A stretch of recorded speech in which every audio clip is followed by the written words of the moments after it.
ക്രിസ്തു എന്ന ആളത്വം, ഔന്നത്യം വെറുതെ പ്രഹേളികയല്ല, വെറുതെ ഐതിഹ്യമല്ല, വെറുതെ അമ്മുമക്കഥയല്ല. ദൈവങ്ങളുടെ കൂട്ടത്തിലൊരു ദൈവമല്ല ക്രിസ്തു, ഏകസത്യ ദൈവമാണ്.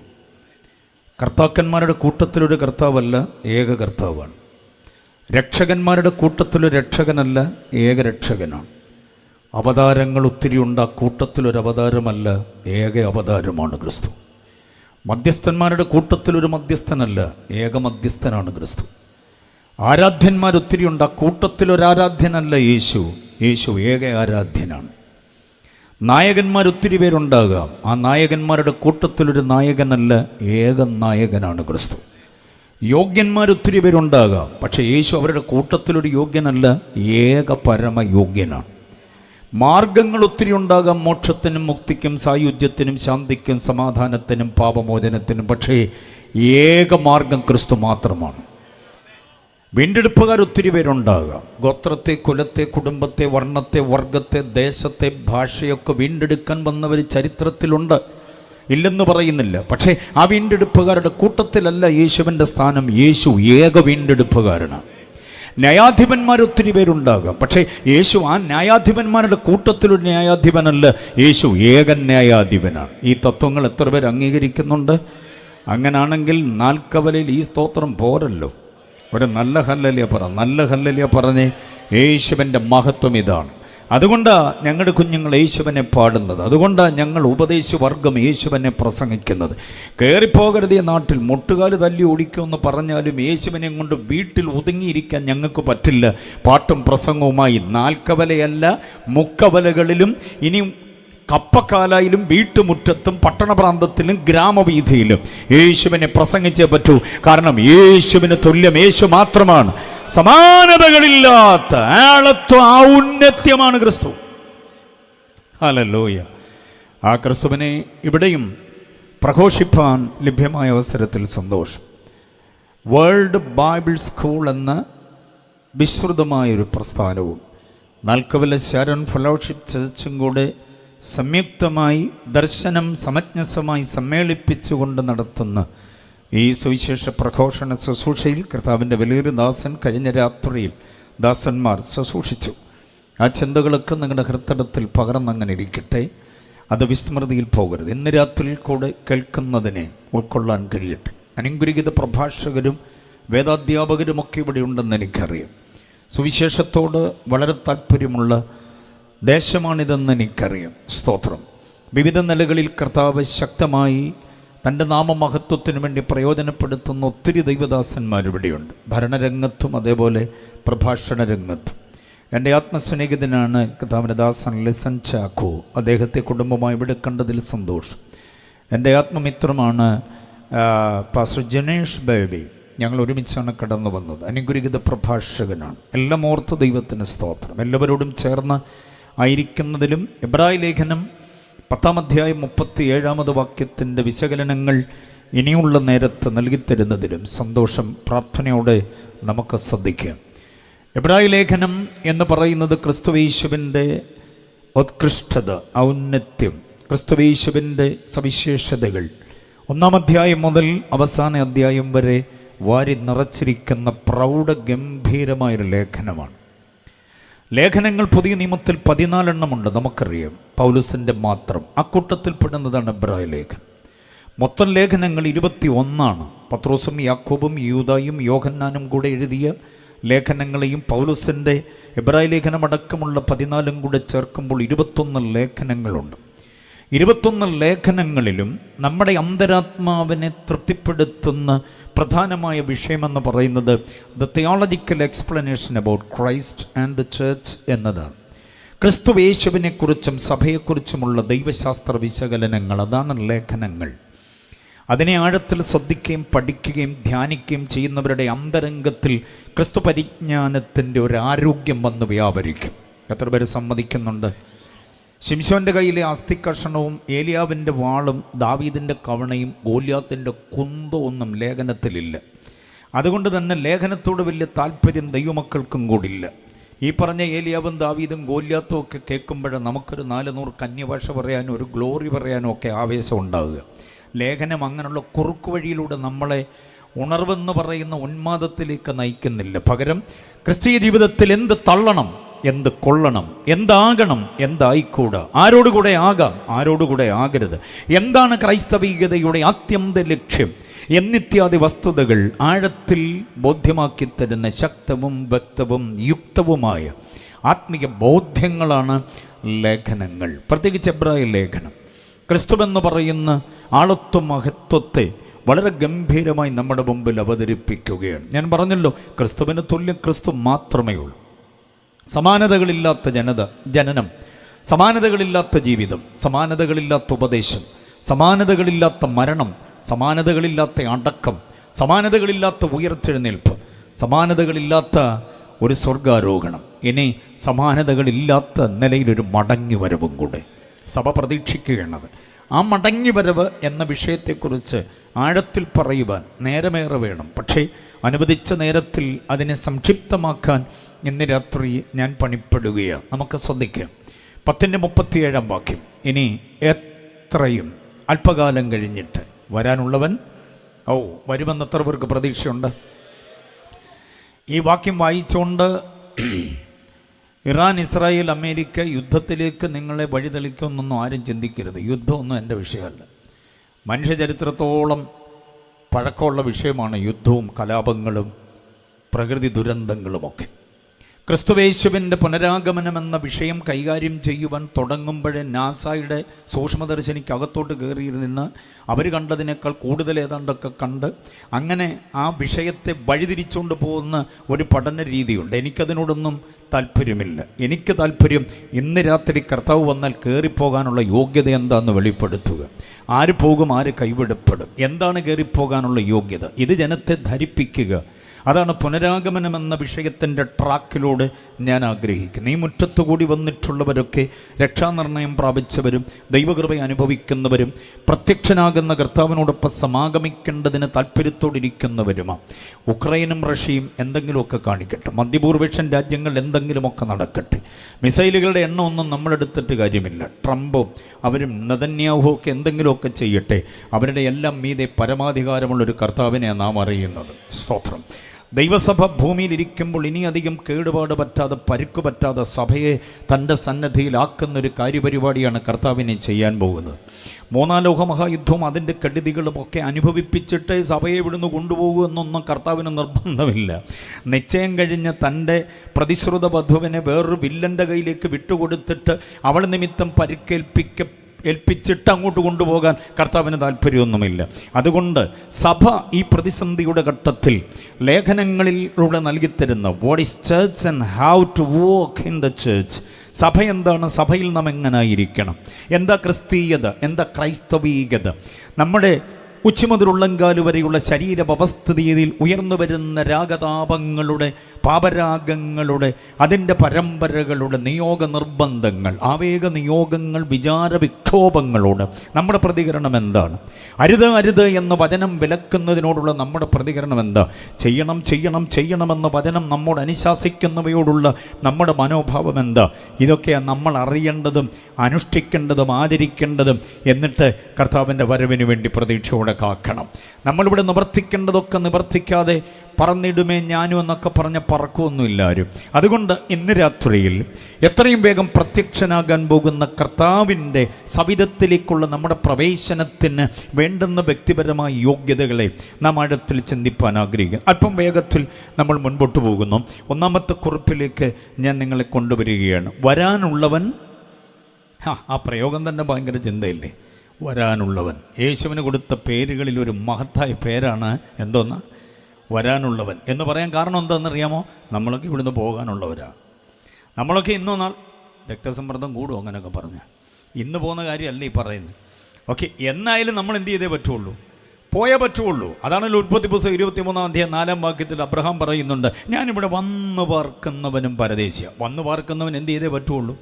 പോയേ പറ്റുള്ളൂ. പരദേശിക്ക് ഈ ദേശം എന്തല്ല, സ്വന്തമല്ല, പ്രവാസിയല്ലേ. അപ്പം ഞാനിവിടെ വന്നു പാർക്കുന്നവനാണെന്ന് അബ്രഹാം, പുരാതന ഭക്തനായ അബ്രഹാമിന് പോലും ഇവിടുന്ന് പോയേ പറ്റുള്ളൂ എന്നുള്ള ബോധം ഉണ്ടായിരുന്നു. അപ്പം നമ്മളൊക്കെ ഇവിടുന്ന് പോകാനുള്ളവരാ. വരാനുള്ളവൻ ഒരുവൻ മാത്രമേ ഉള്ളൂ. അവൻ വരുന്നത് നമ്മളെ ഇവിടുന്ന് കൊണ്ടുപോകാനാണ്. അപ്പോൾ ആ വരവിനുള്ള വ്യക്തിപരമായ യോഗ്യതകൾ എന്താണ് എന്നതിനെക്കുറിച്ച് നമുക്ക് തിരിച്ചറിവുണ്ടാകണം. ഓക്കെ, അതിലേക്ക് നമ്മൾ പ്രവേശിക്കുന്നു. അതിൽ ഒന്നാമത്തെ കുറിപ്പിലേക്ക് ഞാൻ നിങ്ങളുടെ ശ്രദ്ധയെ കൊണ്ടുവരികയാണ്. വിഷയം അതിൻ്റെ ക്രമമായിട്ട് ഓർത്തിരിക്കണം. എന്തായിരുന്നു ഇന്നലത്തെ വിഷയമെന്നൊക്കെ നാളെ ആരെങ്കിലുമൊക്കെ ചോദിച്ചാൽ കൃത്യമായിട്ട് പറയണം. വരവ് ഒരു വിശാലമായ വിചാരം. വരവെന്ന വിഷയത്തെക്കുറിച്ചുള്ള വിചിന്തനമായിരുന്നു. ആരുടെ വരവ്? കർത്താവിൻ്റെ വരവ്. ഓക്കെ, ആ വിഷയത്തെക്കുറിച്ചുള്ള വിശകലനമായി അതിലെ ഒന്നാമത്തെ കുറിപ്പ് വരവ് അതിൻ്റെ ഉറപ്പ് എന്നതാണ്. വേദപുസ്തക സംബന്ധമായി വരവ് അതിൻ്റെ ഉറപ്പ്. പഴയ നിയമത്തിലേക്ക് ഞാൻ പോകുന്നില്ല. പുതിയ നിയമത്തിലെ വാക്യങ്ങൾ അതിദ്രുതം പറയാം. കെട്ടിരുന്നോണം. അതിനെ കുറിച്ചെടുക്കാൻ പറ്റിയ കുറിക്കണം. കുറിക്കാൻ വല്ലതും ഉണ്ടോ? ഇല്ല. ബാഗ് തപ്പിയ കുറിക്കാൻ വല്ലതും കാണും. ഷുഗറൊക്കെ അല്ലേ, ഇടയ്ക്കിടയ്ക്ക് മധുരമുള്ളതൊക്കെ ഒന്ന് കുറിച്ചോണ്ടൊക്കെ ഇരിക്കാനുള്ളത്. എന്നാലും കുറിക്കാൻ ആരും കൊണ്ടുവരാറില്ല. പിന്നെ ഓൺലൈൻ ഉണ്ടല്ലോ, ഒന്നുകൂടെ കേട്ടാൽ മതി. അന്നേരം കേൾക്കുമ്പോൾ ഒരു കുറിപ്പൊക്കെ കൈവച്ചോണം. ഈ വാക്യങ്ങളൊക്കെ എഴുതിക്കണം. യേശു മടങ്ങി വരുമെന്ന് വേദപുസ്തകം പഴയ നിയമ പുതിയ നിയമ ഗ്രന്ഥങ്ങളിൽ ഇഷ്ടം പോലെ പറയുന്നുണ്ട്. അതിൽ പുതിയ നിയമത്തിലെ 27 ഗ്രന്ഥങ്ങളിൽ 3 ലേഖനങ്ങൾ ഒഴികെ ബാക്കി എല്ലാറ്റിലും യേശുവിൻ്റെ മടങ്ങിവരവിനെക്കുറിച്ച് വ്യക്തമായി പ്രതിപാദിക്കപ്പെടുന്നുണ്ട്. ഞാൻ ആ റെഫറൻസ് ഒന്ന് പറഞ്ഞങ്ങ് പോകാം, ശ്രദ്ധിച്ചോണം. അതാണ് ക്രിസ്തു വരുമെന്ന് നമ്മൾ ഉറപ്പായി വിശ്വസിക്കുന്നത്. തിരുവെഴുത്തിൽ അത്ര ഗംഭീരമായി അവതരിപ്പിക്കുന്നുണ്ട്. ഒന്ന്, മത്തായി സുവിശേഷം 24-ാം അധ്യായം മുഴുവനും യേശുവിൻ്റെ മടങ്ങിവരവിനെക്കുറിച്ച് വ്യക്തമായി പറയുന്ന പ്രാവചനിക വിഷയങ്ങളാണ്. മത്തായി 24. 2, മർക്കോസ് 13. മർക്കോസ് 13-ന്റെ 33-ാം വാക്യത്തിൽ പറയുന്നു, ആ കാലം എപ്പോഴെന്നറിയായിക്കൊണ്ട് നിങ്ങൾ എന്തോ ചെയ്യണം? സൂക്ഷിച്ചുകൊള്ളണം എന്ന് പറയുന്നുണ്ട്. മർക്കോസ് 13. ഓക്കെ, അടുത്തത് ലൂക്കോസ് 21-ാം അധ്യായം. ആദിയോടന്തം യേശുവിൻ്റെ പുനരാഗമനത്തിൻ്റെ അനുഗ്രഹിത പ്രാവചനികമായ വീക്ഷണം നമുക്ക് നൽകിത്തരികയാണ് യേശുവിൻ്റെ ഒലിവുമല പ്രഭാഷണത്തിലൂടെ. അപ്പം മത്തായി 24, മർക്കോസ് 13, ലൂക്കോസ് 21. അടുത്തത് യോഹന്നാൻ്റെ സുവിശേഷം 14-ാം അധ്യായം 3-ാമത് വാക്യം. ഞാൻ ഇരിക്കുന്ന ഇടത്ത് നിങ്ങളെയും ഇരുത്തേണ്ടതിന്. പൗരസമിതി പറയുന്നതല്ലത്, കമ്മിറ്റി പറഞ്ഞതല്ല, നമ്മുടെ കർത്താവ് തന്നെ പറഞ്ഞതാണത്. കർത്താവ് പറഞ്ഞത് അങ്ങനെ തന്നെ സംഭവിക്കും. എത്ര പേര് വിശ്വസിക്കുന്നുണ്ട്? 14-ന്റെ 3-ാമത് വാക്യം, യോഹന്നാൻ്റെ സുവിശേഷം. അടുത്തത് അപ്പോസ്തല പ്രവൃത്തി നോക്കിക്കേ. അപ്പോസ്തല പ്രവൃത്തി 1-ന്റെ 11-ാം വാക്യം. നിങ്ങളെ വിട്ട് സ്വർഗാരോഹണം ചെയ്ത യേശു പോയതുപോലെ തന്നെ എന്തോ ചെയ്യുന്ന മടങ്ങി വരും. 1-ന്റെ 11-ാമത് വാക്യത്തിൽ അങ്ങനെയാണ്. 2 ദൂതന്മാരാ പറയുക, നീ ഗർഭം ധരിച്ചൊരു മകനെ പ്രസവിക്കും, അത്യുന്നതൻ്റെ ശക്തി നിന്റെ മേൽ നിഴലിടും. ഇത് പറഞ്ഞത് ഒറ്റ ദൂതനാണ്. പക്ഷേ യേശു രണ്ടാമത് വരുമെന്ന് പറഞ്ഞത് 2 ദൂതന്മാരാണ്. ഒരാൾ പറഞ്ഞത് അങ്ങനെ നിറവേറിയെങ്കിൽ 2 പേരുടെ വാമൊഴിയാൽ ആ കാര്യം അധികം ഉറപ്പാകും എന്ന് വിശ്വസിക്കുന്നവർ എത്ര പേരുണ്ട്? സ്തോത്രം. അപ്പോസ്തല പ്രവൃത്തി 1-ന്റെ 11-ാം വാക്യം.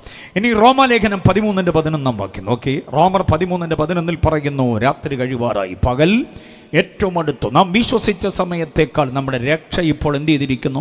അടുത്തിരിക്കുന്നു, അധികം അടുത്തിരിക്കുന്നു. ആ രക്ഷ ക്രിസ്തുയേശുവിൻ്റെ പുനരാഗമനത്തിൽ സംഭവിക്കുന്ന ശരീരത്തിൻ്റെ രക്ഷയാണ്. ആത്മാവിൻ്റെ രക്ഷ നാം പ്രാപിച്ചു, ദേഹിയുടെ രക്ഷ പ്രാപിച്ചുകൊണ്ടിരിക്കുന്നു. ഓരോ കൺവെൻഷൻ, ഓരോ സഭായവും, ഓരോ കാത്തിരിപ്പയോഗവും, ഓരോ ഉപവാസ പ്രാർത്ഥന, ഓരോ പഠനം, ഓരോ ധ്യാനം കഴിയുമ്പോഴും നമ്മുടെ ദേഹിയുടെ രക്ഷ നാം പ്രാപിച്ചുകൊണ്ടേ ഇരിക്കുകയാണ്. ദേഹത്തിൻ്റെ രക്ഷയാണ് പുനരാഗമനത്തിൽ സംഭവിക്കാൻ പോകുന്നത്. അത് അടുത്തിരിക്കുന്നുവെന്നാണ് 13-ന്റെ 11-ാമത് വാക്യം നാം കാണുന്നത്. അടുത്ത വാക്യം ഏതാണെന്നറിയാമോ? 1 കൊരിന്ത്യർ 1-ന്റെ 8-ാം വാക്യം. മനസ്സിലായോ? അവൻ്റെ പ്രത്യക്ഷതയിൽ നിങ്ങൾ ഒരു കുറ്റവുമില്ലാത്തവരായി ഇരിക്കേണ്ടതിനെന്നൊരു പ്രയോഗമുണ്ട്. 1 കൊരിന്ത്യർ 1-ാം അധ്യായം 8-ാമത് വാക്യം. ഒരു കൃപാവരത്തിലും കുറവില്ലാത്തവരായി ക്രിസ്തുവിൻ്റെ പ്രത്യക്ഷത കാത്തിരിക്കുന്നു എന്ന് നമ്മോട് വായിക്കുന്നു. 1 കൊരിന്ത്യർ 1-ന്റെ 8-ാം വാക്യം. അടുത്ത വാക്യം കേൾക്കണോ? 2 കൊരിന്ത്യ ലേഖനം 5-ാം അധ്യായം 1 മുതൽ 10 വരെയുള്ള വാക്യങ്ങൾ. കൂടാരമായ ഞങ്ങളുടെ ഭൗമഭവനം അഴിയും എന്ന് പറഞ്ഞ് തുടങ്ങുന്നത് ക്രിസ്തുവിൻ്റെ പുനരാഗമനത്തിൻ്റെ അനുഗ്രഹീതമായ പ്രഖ്യാപനമാണ്. അതിൻ്റെ 5-ന്റെ 10-ാം വാക്യം നോക്കിക്കേ. നമ്മെല്ലാവരും ക്രിസ്തുവിൻ്റെ ന്യായാസനത്തിന് മുൻപാകെ നിൽക്കേണ്ടി വരും. ഇവിടെ ചെയ്തത്, കൊടുത്തത്, കണ്ടത്, കേട്ടത്, കഴിച്ചത്, കുടിച്ചത്, മുട്ടിയത്, തട്ടിയത്, ഉരുമിയത്, ഒരഞ്ഞത്, ചാഞ്ഞത്, ചരിഞ്ഞത്, മനസ്സിലായോ? ഇതിനെല്ലാം കണക്ക് കൊടുത്തേ പറ്റൂ. ആരും കണ്ടില്ല എന്നൊക്കെ പറഞ്ഞ് ആശ്വസിച്ച് ഇങ്ങനെ ഇരിക്കുകയായിരുന്നോ? മനസ്സിലായോ? ക്യാമറ കണ്ണുകൾ പലതും പലയിടത്തും ഉണ്ട്. നിങ്ങൾ ക്യാമറ നിരീക്ഷണത്തിലാണ്. ഇവിടെ ക്യാമറയുണ്ട് കേട്ടോ. അന്നേരം അടുത്ത് നിന്ന് ബുദ്ധിമാൻ പറയുക, ഇപ്പോൾ അതൊക്കെ സ്ഥാപിച്ചിട്ട് എത്ര കാലമായി, അതൊന്നും ഇപ്പോൾ വർക്ക് ചെയ്യുന്നില്ല. അപ്പം നമുക്കൊരു ധൈര്യം എങ്ങനെയുമാകാം. പക്ഷേ ഒരു ക്യാമറ കണ്ണുണ്ട്, മെയിൻ്റനൻസ് വേണ്ടാത്തത്. ആ കർത്താവിൻ്റെ ന്യായാസനത്തിൽ നമ്മൾ നിൽക്കേണ്ടി വരും. അത് പുനരാഗമനത്തെ നമുക്ക് ഉറപ്പ് തരുന്ന അനുഗ്രഹിത ഭാഗമാണ്. അടുത്ത വാക്യം, അടുത്ത പുസ്തകം ഏതാ? ഗലാത്യ ലേഖനം 5-ന്റെ 5-ാമത് വാക്യം പറയുന്നു, ഭാവിയിൽ നിവർത്തിയാകേണ്ട പ്രത്യാശ. 5-ന്റെ 5-ാം വാക്യം അങ്ങനെയാണ് പറയുക. അടുത്ത വാക്യമാണ് എഫെസ്യർ ലേഖനം, ഗലാത്യർ കഴിഞ്ഞ എഫെസ്യരല്ലേ, 4:30 വാക്യം. പരിശുദ്ധാത്മാവിന് എന്തോ ചെയ്യരുത്, അവനാലല്ലോ നിങ്ങളെ വീണ്ടെടുപ്പിൻ നാളിനായി എന്തോ ചെയ്തിരിക്കുന്നത്. ആ വീണ്ടെടുപ്പ് പുനരാഗമനത്തിൽ സംഭവിക്കേണ്ട വീണ്ടെടുപ്പാണ്, ശരീരത്തിൻ്റെ വീണ്ടെടുപ്പാണ്, നമ്മുടെ വീണ്ടെടുപ്പ്. അതുകൊണ്ട് പരിശുദ്ധാത്മാവിനെ എന്തോ ചെയ്യരുത്. പരിശുദ്ധാത്മാവെന്ന് പറഞ്ഞ താളമുള്ള പാട്ട് പാടുമ്പോൾ അകത്ത് വന്നുണ്ടാക്കുന്ന ഒരു ആവേശമൊന്നുമല്ല പരിശുദ്ധാത്മാവ്. അത് നല്ല കാര്യമാണ്. പ്രൈസ് ആൻഡ് വർഷിപ്പിന് ആത്മാവിനെ നമുക്ക് ലഭിക്കപ്പെടുമ്പോൾ നമുക്കൊരാവേശമുണ്ട്, ഉണർവുണ്ട്, അതൊക്കെ നല്ല കാര്യമാണ്. പക്ഷേ പരിശുദ്ധാത്മാവിനെ ദുഃഖിപ്പിക്കാതെ ജീവിതത്തിൻ്റെ നടപടികളെ സൂക്ഷിക്കാൻ നമുക്ക് കഴിയണം. ആത്മാവ് ഒരിക്കലും ദുഃഖിക്കരുത്. പെന്തക്കോസ്ത് ജനത ആഴത്തിൽ അറിയേണ്ട ഒരു കാര്യമാണ്, വിശേഷിച്ച് യൂത്ത്സൊക്കെ അറിയണം. പഠനകാലത്തിലും ഉപരിപഠനകാലത്തിലും ഉപജീവനത്തിൻ്റെ കാലത്തിലും ശുശ്രൂഷകന്മാരറിയണം. ഏത് ശുശ്രൂഷയുടെ നിർവഹണത്തിലും ഔദ്യോഗിക സ്ഥാനങ്ങൾ അലങ്കരിക്കുമ്പോഴും ഒരു പ്രാദേശിക സഭയുടെ ശുശ്രൂഷകനായിരിക്കുമ്പോഴും ഉന്നതാധികാരികളായിരിക്കുമ്പോഴും ഓരോറ്റ കാര്യത്തിലും പരിശുദ്ധാത്മാവ് ദുഃഖിക്കരുത്. പരിശുദ്ധാത്മാവ് ദുഃഖിച്ചാലുള്ള കുഴപ്പം എന്താണെന്നറിയാമോ?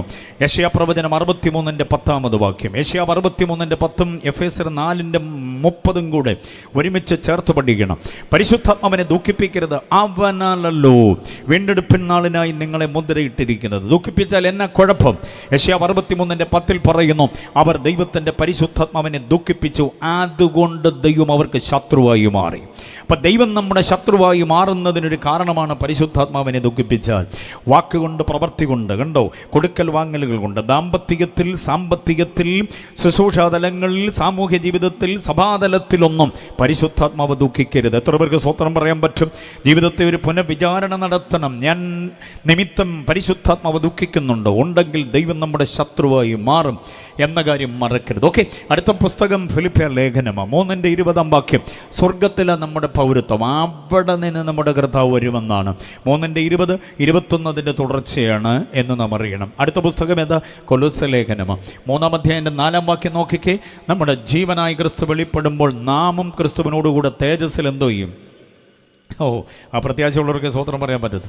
ക്രിസ്തു തേജസ്സിൽ വെളിപ്പെടുമ്പോൾ ഞാനും എന്തോ ചെയ്യും? കർത്താവിനോടൊപ്പം തേജസ്സിൽ ഉണ്ടാകുമെന്നുള്ളതാണ് കൊലോസ്യ ലേഖനത്തിൻ്റെ അനുഗ്രഹിത വാക്യം. അടുത്ത പുസ്തകം തെസ്സലോനിക്ക ലേഖനം, പറയാതറിയാമല്ലോ, 4:16. കർത്താവ് താൻ ഗംഭീരനാദം, പ്രധാന ദൂതൻ്റെ ശബ്ദം, ദൈവത്തിൻ്റെ കാഹളത്തോടുകൂടെ എവിടുന്ന് വരുമെന്ന സ്വർഗത്തിൽ നിന്നിറങ്ങി വരും. അതാണ് 1 തെസ്സലോനിക്ക ലേഖനത്തിലെ വാക്യം. 2 തെസ്സലോനിക്ക ലേഖനം 2-ാം അധ്യായം 2-ാം വാക്യം. അവിടെ പറയുന്നത് നമ്മുടെ കർത്താവിൻ്റെ പ്രത്യക്ഷത, അവൻ്റെ അടുക്കലേക്കുള്ള നമ്മുടെ സമാഗമനം, ഇതെല്ലാം കർത്താവ് വരുമെന്നുള്ളതിൻ്റെ ഉറപ്പായിട്ട് ഏറ്റെടുത്തോണം. ഓരോ ലേഖനങ്ങളും അതങ്ങനെ ഗംഭീരമായി പറയുക. അടുത്ത പുസ്തകം ഏതാണെന്നറിയാമോ? 1 തിമോഥെയോസിൻ്റെ ലേഖനം, 6-ാം അധ്യായം 16-ാം വാക്യം. 6:16 നോക്കിക്കണം. എന്താ പറയുകയെന്നറിയാമോ? തന്മാത്രം അമർത്യതയുള്ളവനും അടുത്തുകൂടാത്ത വെളിച്ചത്തിൽ വസിക്കുന്നവനും മനുഷ്യരാരും കണ്ടിട്ടില്ലാത്തവനും കാണാൻ കഴിയാത്തവനുമായവൻ തക്ക സമയത്ത് ആ പ്രത്യക്ഷത വരുത്തും. തക്ക സമയം, ആ വാക്യത്തിനായിട്ട് സ്തോത്രം ചെയ്യുന്നു. എപ്പോൾ വരും കർത്താവ്? തക്ക സമയം. നമ്മൾ പെന്തക്കോസ്തുകാർ ഉപയോഗിക്കുന്ന തക്ക സമയമല്ല. നമ്മൾ തക്ക സമയം, നമ്മൾ വരുന്നതാണ് നമ്മുടെ തക്ക സമയം. 10 മണിക്ക് സഭായം തുടങ്ങുമെങ്കിൽ 11:45 കയറി വന്ന പുള്ളിയും സാക്ഷ്യം പറയുന്നത് തക്ക സമയത്ത് വരുവാൻ ഇടയായി, ഇതിന് തക്കതിൻ മണ്ണെന്നും പറഞ്ഞൊരു ഭാഷയുണ്ടല്ലോ നമുക്ക്. തക്ക സമയം എന്നൊക്കെ നമ്മൾ ഉപയോഗിക്കും. നമ്മൾ വന്നതാ നമ്മുടെ തക്ക സമയം. കർത്താവിൻ്റെ തക്ക സമയം അതല്ല. In due time, in right time, കുറിക്കപ്പെട്ട നേരത്തിലേ എന്ന് തമിഴ് ബൈബിൾ. കുറിക്കപ്പെട്ട, ആരാ കുറിച്ചിട്ടിരിക്കുന്നത്? പിതാവ് കുറിച്ച ഒരു നേരമുണ്ട്, ആ നേരത്തിന് മാറ്റമില്ല. അതാണ് തക്ക സമയത്ത് പ്രത്യക്ഷനാകുമെന്ന് 6:16 വാക്യം. 2 തിമോഥെയോസിന്റെ ലേഖനം 4-ാം അധ്യായം 8-ാം വാക്യം. നീതിയുടെ ന്യായാധിപതിയായി കർത്താവ് ആ ദിവസത്തിൽ എനിക്ക് തരും എന്ന് പൗലോസ് പറഞ്ഞിരിക്കുക. 4-ാം അധ്യായം 8-ാമത് വാക്യം. തീത്തോസിന്റെ ലേഖനം നോക്കിക്കേ. അടുത്ത തീത്തോസ് 2:12 വാക്യം. ഭാഗ്യകരമായ പ്രത്യാശയ്ക്ക് മഹാദൈവവും നമ്മുടെ രക്ഷിതാവുമായ യേശു ക്രിസ്തുവിൻ്റെ തേജസ്സിൻ്റെ പ്രത്യക്ഷത. അപ്പോൾ യേശു എങ്ങനെ പ്രത്യക്ഷമാകാൻ പോകുന്നത്? തേജസ്സോടെ പ്രത്യക്ഷനാകാൻ പോകുക. മഹാദൈവമായതുകൊണ്ട് തേജസ്സോടെ പ്രത്യക്ഷനാകുന്നത് എന്ന് തീത്തോസിൻ്റെ ലേഖനം. അടുത്ത ലേഖനം ഫിലേമോൻ്റെ ലേഖനമാണ്. അതിനകത്ത് പുനരാഗമനത്തിൻ്റെ ചിന്തകൾ നൽകുന്ന വാക്യങ്ങളൊന്നുമില്ല ഫിലേമോൻ്റെ ലേഖനം. അടുത്ത ലേഖനത്തിലേക്ക് വരുമ്പോൾ യാക്കോബാണ്. 5-ാം അധ്യായം 7-ാം വാക്യം. കൃഷിക്കാരൻ തൻ്റെ കൃഷിഫലത്തിന് വേണ്ടി കാത്തിരിക്കുന്നത് പോലെ കർത്താവിൻ്റെ പ്രത്യക്ഷതയ്ക്ക് വേണ്ടി ദീർഘക്ഷമയോടിരിക്കണം. 5-ാമത് വാക്യം. അടുത്തത് യാക്കോബ് കഴിഞ്ഞാൽ 1 പത്രോസിൻ്റെ ലേഖനം 1:13 വാക്യം നോക്കിക്കേ. കർത്താവിൻ്റെ പ്രത്യക്ഷത അടുത്തിരിക്കുന്നത് കൊണ്ട് നാം മനസ്സുറപ്പിച്ച് നിർമ്മതരാകണം. 2 ക്വാളിറ്റി സഭയ്ക്ക് വേണം. ഒന്നെന്തോ ചെയ്യണമെന്നാ? മനസ്സുറപ്പിക്കണം, സമചിത്തതയുള്ളവരാകണം. അയ്യോ അയ്യോ അയ്യോ അയ്യോ എന്നും പറഞ്ഞ് നടക്കരുത്, വയ്യ വയ്യ വയ്യ വയ്യെന്നും പറഞ്ഞ് നടക്കരുത്, ഇല്ല ഇല്ല ഇല്ല ഇല്ലെന്നും പറഞ്ഞ് ഈ 3 വാക്കുകൾ കൺവെൻഷൻ കഴിയുമ്പോൾ പറിച്ച് എങ്ങോട്ടെങ്കിലും എറിഞ്ഞേക്കണം. ഇത് പറയാത്ത ഒരു ദിവസം ഉണ്ടോ എന്ന് ആലോചിച്ച് നോക്കി. എന്താ കണ്ടിട്ടില്ല, വയ്യായിരുന്നു പാസ്റ്ററേ. ഇരിക്കുമ്പോൾ ഒരയ്യോ, എഴുന്നേൽക്കുമ്പോൾ ഒരയ്യോ, ചരിയുമ്പോൾ ഒരയ്യോ, നടക്കുമ്പോൾ ഒരയ്യോ, എഴുന്നേൽക്കുമ്പോൾ ഒരയ്യോ, ആകപ്പാടെ അയ്യോ അയ്യോ ഇല്ലാത്ത ഒറ്റ ദിവസവും ഇല്ല. ഒരു ദിവസം എത്ര പ്രാവശ്യം പറയും അയ്യോ അയ്യോ അയ്യോ. അതുപോലെ പറയുന്ന വേറൊരു പദമാണ് ഇല്ല. സുഖമുണ്ടോ? ഇല്ല. വല്ലതും കഴിച്ചോ? ഇല്ല. കാശുണ്ടോ? ഇല്ല. ആശുപത്രി പോയോ? ഇല്ല. മക്കളാരെങ്കിലും വിളിച്ചോ? ഇല്ല. പാസ്റ്റർ ഇതുവഴി വന്നായിരുന്നോ? ഇല്ലെന്നേ. കൺവെൻഷൻ നടക്കുക, നാൽക്കവലെ വരുന്നോ? ഇല്ല. എന്തോ ചോദിച്ചാലും ഇല്ലെന്നേ പറയുള്ളൂ. ഈ ഇല്ല ഇല്ല, വയ്യ വയ്യ, അയ്യോ അയ്യോ, ഇത് 3 കൂടെ വേരോടെ പിഴുത് കളയണം. കാരണം പത്രോസ് പറയുന്ന കർത്താവിൻ്റെ പ്രത്യക്ഷത അടുത്തിരിക്കുന്നത് കൊണ്ട് മനസ്സെന്തോ ചെയ്യണം? ഉറപ്പിക്കണം. കീശ കാശൊന്നും ഇല്ലായിരിക്കുക, റിയാലും ദീർഘവും ദറംസും ഡോളറും യൂറോയും പൗണ്ടും ഒന്നുമില്ല, മനസ്സിലായില്ലേ? പക്ഷേ എൻ്റെ കർത്താവ് സമ്പന്നനല്ല, മഹാസമ്പന്നനാണ്. എൻ്റെ കർത്താവിനെ കൊണ്ട് കഴിയാത്തതൊന്നുമില്ല. വൈദ്യശാസ്ത്രം പറഞ്ഞു ഇനി ഒരു രക്ഷയില്ല, പക്ഷേ എൻ്റെ കർത്താവ് സൗഖ്യദായകനാണ്. നാളെ എന്തോ സംഭവിക്കുമെന്ന് എനിക്കറിയില്ല. നാളെ ഇവിടുത്തെ കൺവെൻഷന് വരാൻ പറ്റുമെന്ന് എനിക്കറിയില്ല. നാളെ നേരം വിളിക്കുന്നതിന് പുലർകാല വെട്ടം എൻ്റെ മുറ്റത്ത് വരുന്നതിന് മുമ്പ് എൻ്റെ ജീവിതത്തിൽ എന്തോ സംഭവിക്കുമെന്ന് നമുക്കാർക്കും പറയാൻ പറ്റില്ല. അറിവില്ലായ്മകൾ ഒത്തിരിയുണ്ട്. പക്ഷെ അതിനകത്ത് തിളക്കമുള്ളൊരു അറിവുണ്ട്. എന്നെ വിളിച്ചതാരാ? എൻ്റെ കരം പിടിച്ചിരിക്കുന്ന ആരാ? എനിക്ക് വാഗ്ദത്തം തന്നതാരാ? ഇന്നയോളം എന്നെ പുലർത്തിയതാരാ? ആ അറിവ് എനിക്കുണ്ട്. ആ അറിവുള്ളവരെ കരം ഉയർത്തി കർത്താവിനെ ഒന്ന് സ്തുതിച്ചാട്ടെ. അതുകൊണ്ട് ആ മനസ്സുറപ്പിക്കണം. അടുത്ത് പറയുന്നു നിർമ്മതരാകണം എന്ന് പറഞ്ഞാൽ വൈകാരിക വിദ്വേഷങ്ങളിൽ പകപിണക്കം, ധാർഷ്ട്യം, ധിക്കാരം, താൻപോരിമ, അഹന്ത, അഹങ്കാരം, വിമർശന, വിരോധ വിദ്വേഷങ്ങളിൽ ഒന്നും പെട്ടുപോകരുത്. നമ്മുടെ മനസ്സ് നിർമ്മതത്വമുള്ളതാകണം. അവസരത്തിൻ്റെ ആനുകൂല്യം ഒത്തുകിട്ടുമ്പോൾ പാപത്തിലേക്ക് മൂക്കുകുത്തിപ്പോകരുത്. നിർമ്മതത്വം വേണം. ഒരു കാരണവശാലും ഇന്ദ്രിയ വ്യവസ്ഥിതികളും മനസ്സും മനസാക്ഷിയും ശരീരത്തിൻ്റെ അനുഭവങ്ങളൊന്നും പാപത്തിന് പണയപ്പെട്ടു പോകാൻ പാടില്ല. ശക്തമായ നിർബന്ധങ്ങളും ശക്തമായ ആഹ്വാനങ്ങളും ശക്തമായ എന്തെങ്കിലുമൊക്കെ പ്രചോദനങ്ങളും കിട്ടാം, ആസക്തികളും തൃഷ്ണകളും നമ്മിലേക്ക് വരാം. പക്ഷേ നിർമ്മതത്വം സൂക്ഷിക്കണം. എത്ര പേർക്ക് സ്വത്രം പറയാൻ പറ്റും? ഇസ്രായേലിലെ ഗംഭീര അഭിഷക്തനായിരുന്നു ശിംശോൻ, അറിയാമോ? ശിംശോനെ പോലൊരു അഭിഷക്തനും ശിംശോനെ പോലൊരു കോമളനും വേറെ ഇല്ലായിരുന്നു. എന്നെ കോമളത്വം എന്നറിയാം. ഒരു സിംഹത്തെയൊക്കെ പിടിച്ച് കീറി 2ആയിട്ട് എറിഞ്ഞു കളഞ്ഞു. 300 കുറുക്കന്മാരെ പിടിച്ച് വാലോട് വാൽ ചേർത്ത് വെച്ച് കെട്ടി. ഒരു നഗരത്തിൻ്റെ കവാടം തന്നെ പിഴുതു പറിച്ചെടുത്ത് അക്കരെ മലയെക്കൊണ്ട് നാട്ടി. അന്നത്തെ പിള്ളേരുടെ മുമ്പിൽ ഹൈമാൻ, ഹീമാൻ, സൂപ്പർമാൻ, സ്പൈഡർമാൻ ആരായിരുന്നു? ശിംശോനായിരുന്നു. ഇന്ന് നമ്മൾ കോമിക്കിലൂടെ കാണുന്ന ഈ സൂപ്പർമാൻ്റെ സകല സംഗതികൾ ലൈവ് കണ്ടവരാണ് അന്നത്തെ ആളുകൾ. അതുകൊണ്ടാണ് ഞാൻ ഇതെല്ലാം കൂടെ ചേർത്ത് കോമളൻ എന്ന് പറഞ്ഞത്. പക്ഷെ നാട്ടിലുള്ള ഒരു വഴിതെറ്റിയ പെണ്ണും പിള്ളയുടെ കട്ടിലോട് ചേർത്ത് വെച്ച് കെട്ടിയപ്പോൾ കോമളൻ കോമാളിയായി മാറി. എത്ര പേർക്ക് മനസ്സിലായി? മലയാള ഡിക്ഷണറിയിൽ കോമളൻ എന്ന പദവും കോമാളി എന്ന പദവും വലിയ ദൂരെയല്ലാത്ത പദമാണ്. എന്ന് പറഞ്ഞാൽ ഇന്ന് കോമളനായിരിക്കുന്ന ഒരുവൻ നാളെ കോമാളിയായി മാറും. അതാണിനും പെണ്ണിനും സംഭവിക്കാം.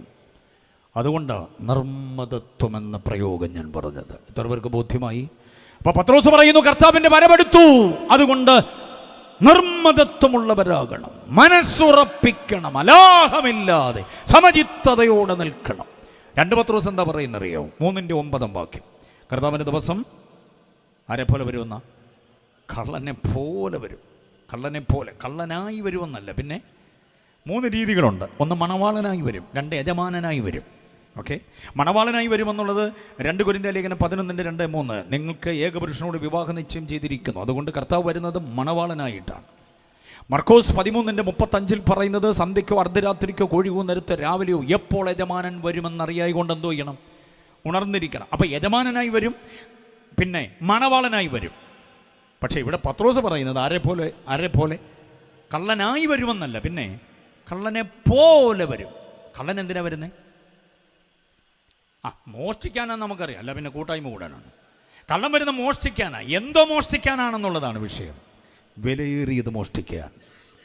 വക്ക് പൊളിഞ്ഞതും കാത് പോയതും ചളിങ്ങിയതും കിഴിഞ്ഞതുമായ പാത്രങ്ങളൊക്കെ വെളിക്കിടുമ്പോൾ ഏതെങ്കിലും കള്ളം കൊണ്ടുപോയിട്ടുണ്ടോ? ഒരു കള്ളനും വേണ്ടത് എന്ന് പറഞ്ഞാൽ കള്ളം വരുന്ന ആക്രി വെറുക്കാനല്ല. ആ പദം മറക്കരുത്. എന്തോന്നാ? ആക്രി വെറുക്കാൻ. കർത്താവ് വരുന്നത് ആക്രി വെറുക്കാനല്ല.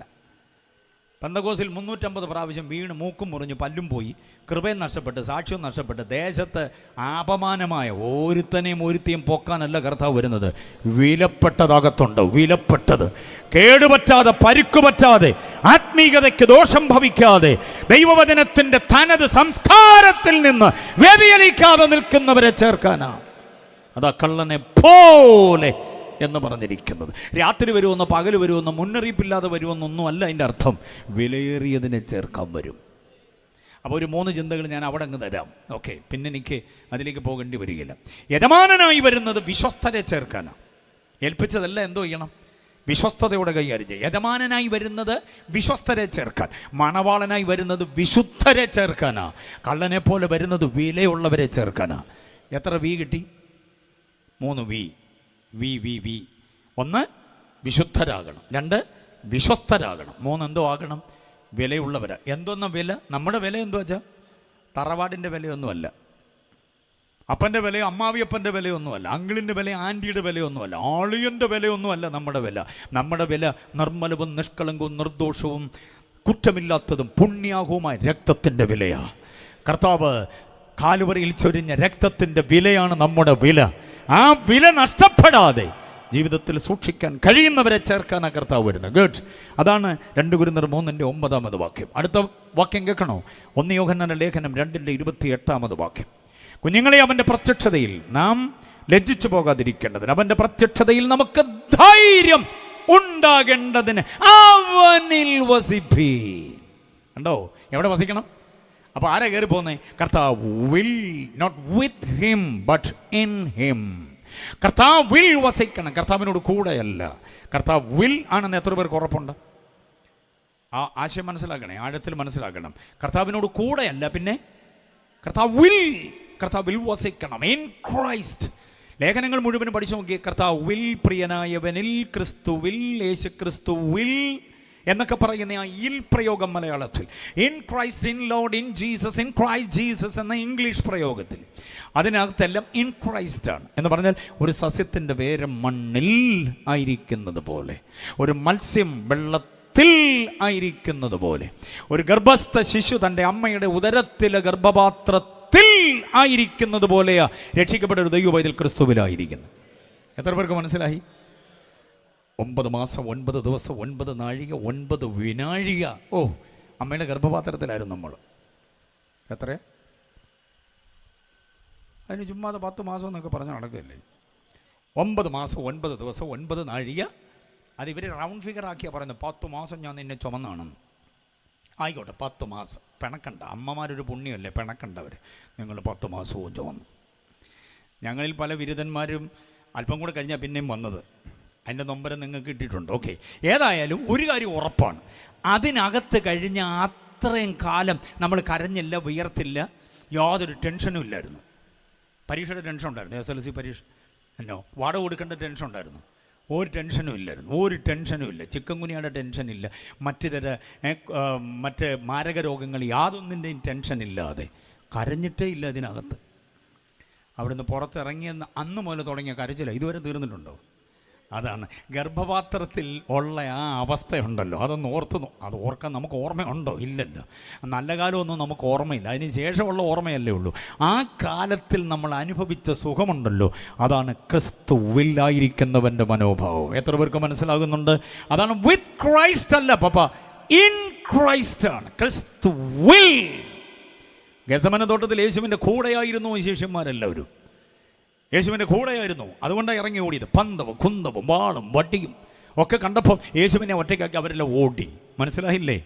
പക്ഷേ ഒരുവൻ പറയുന്നു, ആപത്തോ വാളോ നഗ്നതയോ സങ്കടമോ ഉയരത്തിനുള്ളതോ ആഴത്തിനുള്ളതോ വന്നതോ വരാനുള്ളതോ ദൂതന്മാരോ വാഴ്ചകൾക്കോ അധികാരങ്ങൾക്കോ ക്രിസ്തുവിൽ നിന്ന് എന്നെ വേർപെടുത്താൻ കഴിയത്തില്ല. കാരണം എന്താണെന്നറിയാമോ? ഞാൻ ക്രിസ്തുവിൻ്റെ കൂടെയല്ല. നിൻ്റെ വാള് കണ്ട്, നിൻ്റെ കൊരവ കണ്ട്, നിൻ്റെ ആക്രോശം കണ്ട്, നിൻ്റെ ആക്രന്ദനം കണ്ടിട്ട്, നീ പള്ളി പൊളിക്കാൻ നീട്ടിക്കൊണ്ടുവരുന്ന JCBയുടെ നീളം കൈ കണ്ടിട്ട്, നിൻ്റെ ഏതെങ്കിലും സമരപരിപാടി കണ്ടിട്ട്, നിൻ്റെ പുതിയ ബില്ലിൻ്റെ അവതരണം കണ്ടിട്ടൊന്നും യേശുവിൽ നിന്ന് എന്നെ മാറ്റാൻ കഴിയത്തില്ല. ഞാൻ അവൻ്റെ കൂടെയല്ല, ഞാൻ യേശു വിൽ ആണ്. ആ ബോധ്യമുള്ളവർ കർത്താവിനെ സ്തുതിച്ചാട്ടെ. ആ കരം അടിച്ചെന്ന് കർത്താവിനെ മഹത്വപ്പെടുത്തിക്കേ. ഞാൻ യേശു വിൽ. യെസ്, ശബരദന ഹംദരാദന. യേശു വിൽ എന്നുള്ള ആത്മബന്ധ ലയനം. ഞാൻ ക്രിസ്തുവിലും ക്രിസ്തു എന്നിലും. എം ഇ ചെറിയാച്ചൻ സാർ നമ്മളെ കൊണ്ട് പാടിച്ചതാണ്. ഞാനിനി അവനിലും അവനിനി. ആ ലയന ബന്ധത്തെ അകറ്റാൻ ആർക്കും പറ്റത്തില്ല. ഒരു രാഷ്ട്രീയ നേതാക്കന്മാർക്കും പറ്റില്ല, ഒരു മതബോധനത്തിനും പറ്റത്തില്ല, ഒരു ദാർശനിക പ്രബോധനങ്ങൾ സൈദ്ധാന്തികവും ബൗദ്ധികവുമായ ഒന്നിനും പറ്റത്തില്ല. മാറി മാറി വരുന്ന ഒരു ഗവൺമെന്റിനും പറ്റില്ല ക്രിസ്തുവിൽ നമ്മെ ഓർപ്പെടുത്താൻ. ഹല്ലേലൂയ. ആ അവസ്ഥയിൽ നിൽക്കണമെന്നുള്ളത് 1 യോഹന്നാൻ ലേഖനം 2:28 വാക്യം നമ്മെ പ്രബോധിപ്പിക്കും. അടുത്തത് 2-ാം ലേഖനവും 3-ാം ലേഖനവും യോഹന്നാൻ്റെ ഈ 2 ലേഖനങ്ങൾ, കുഞ്ഞു ലേഖനങ്ങൾ. അതിനകത്ത് പുനരാഗമനത്തിൻ്റെ പ്രതീക്ഷയില്ല.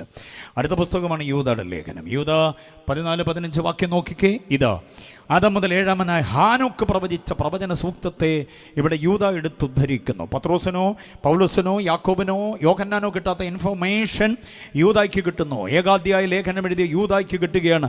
ആദാം മുതൽ 7-ാമനായ ഹാനോക്ക് പറയുന്നു, ഇതാവൻ 1000 വിശുദ്ധന്മാരുമായി വരുന്നു. യൂദായുടെ ലേഖനത്തിൽ പുനരാഗമനത്തിൻ്റെ വരവിൻ്റെ ഉറപ്പ് നമുക്ക് തരിക. അടുത്ത പുസ്തകം ഏതാ? വെളിപ്പാട്. വെളിപ്പാട് മൊത്തം വരവല്ലേ? സ്തോത്രം. അതിൻ്റെ 22-20 വാക്യം നോക്കി. ഇതാ ഞാൻ വേഗം വരുന്നു. ആ വേഗം എന്നുള്ള പദത്തിനടിയിൽ വരവ് കൊടുക്കണം. ഈ വരവ് വേഗമാക്കാൻ ആഗ്രഹം ആർക്കാണെന്നറിയാവോ? കർത്താവിനാ. നമുക്ക് വലിയ താല്പര്യമൊന്നുമില്ല. ഇതാ ഞാൻ വേഗം വരുന്നു എന്ന് പറയുമ്പോൾ കർത്താവേ വേഗം വരണമേ എന്നല്ല സഭ പറയുന്നത്, വരണമേ എന്നേ പറയുന്നുള്ളൂ.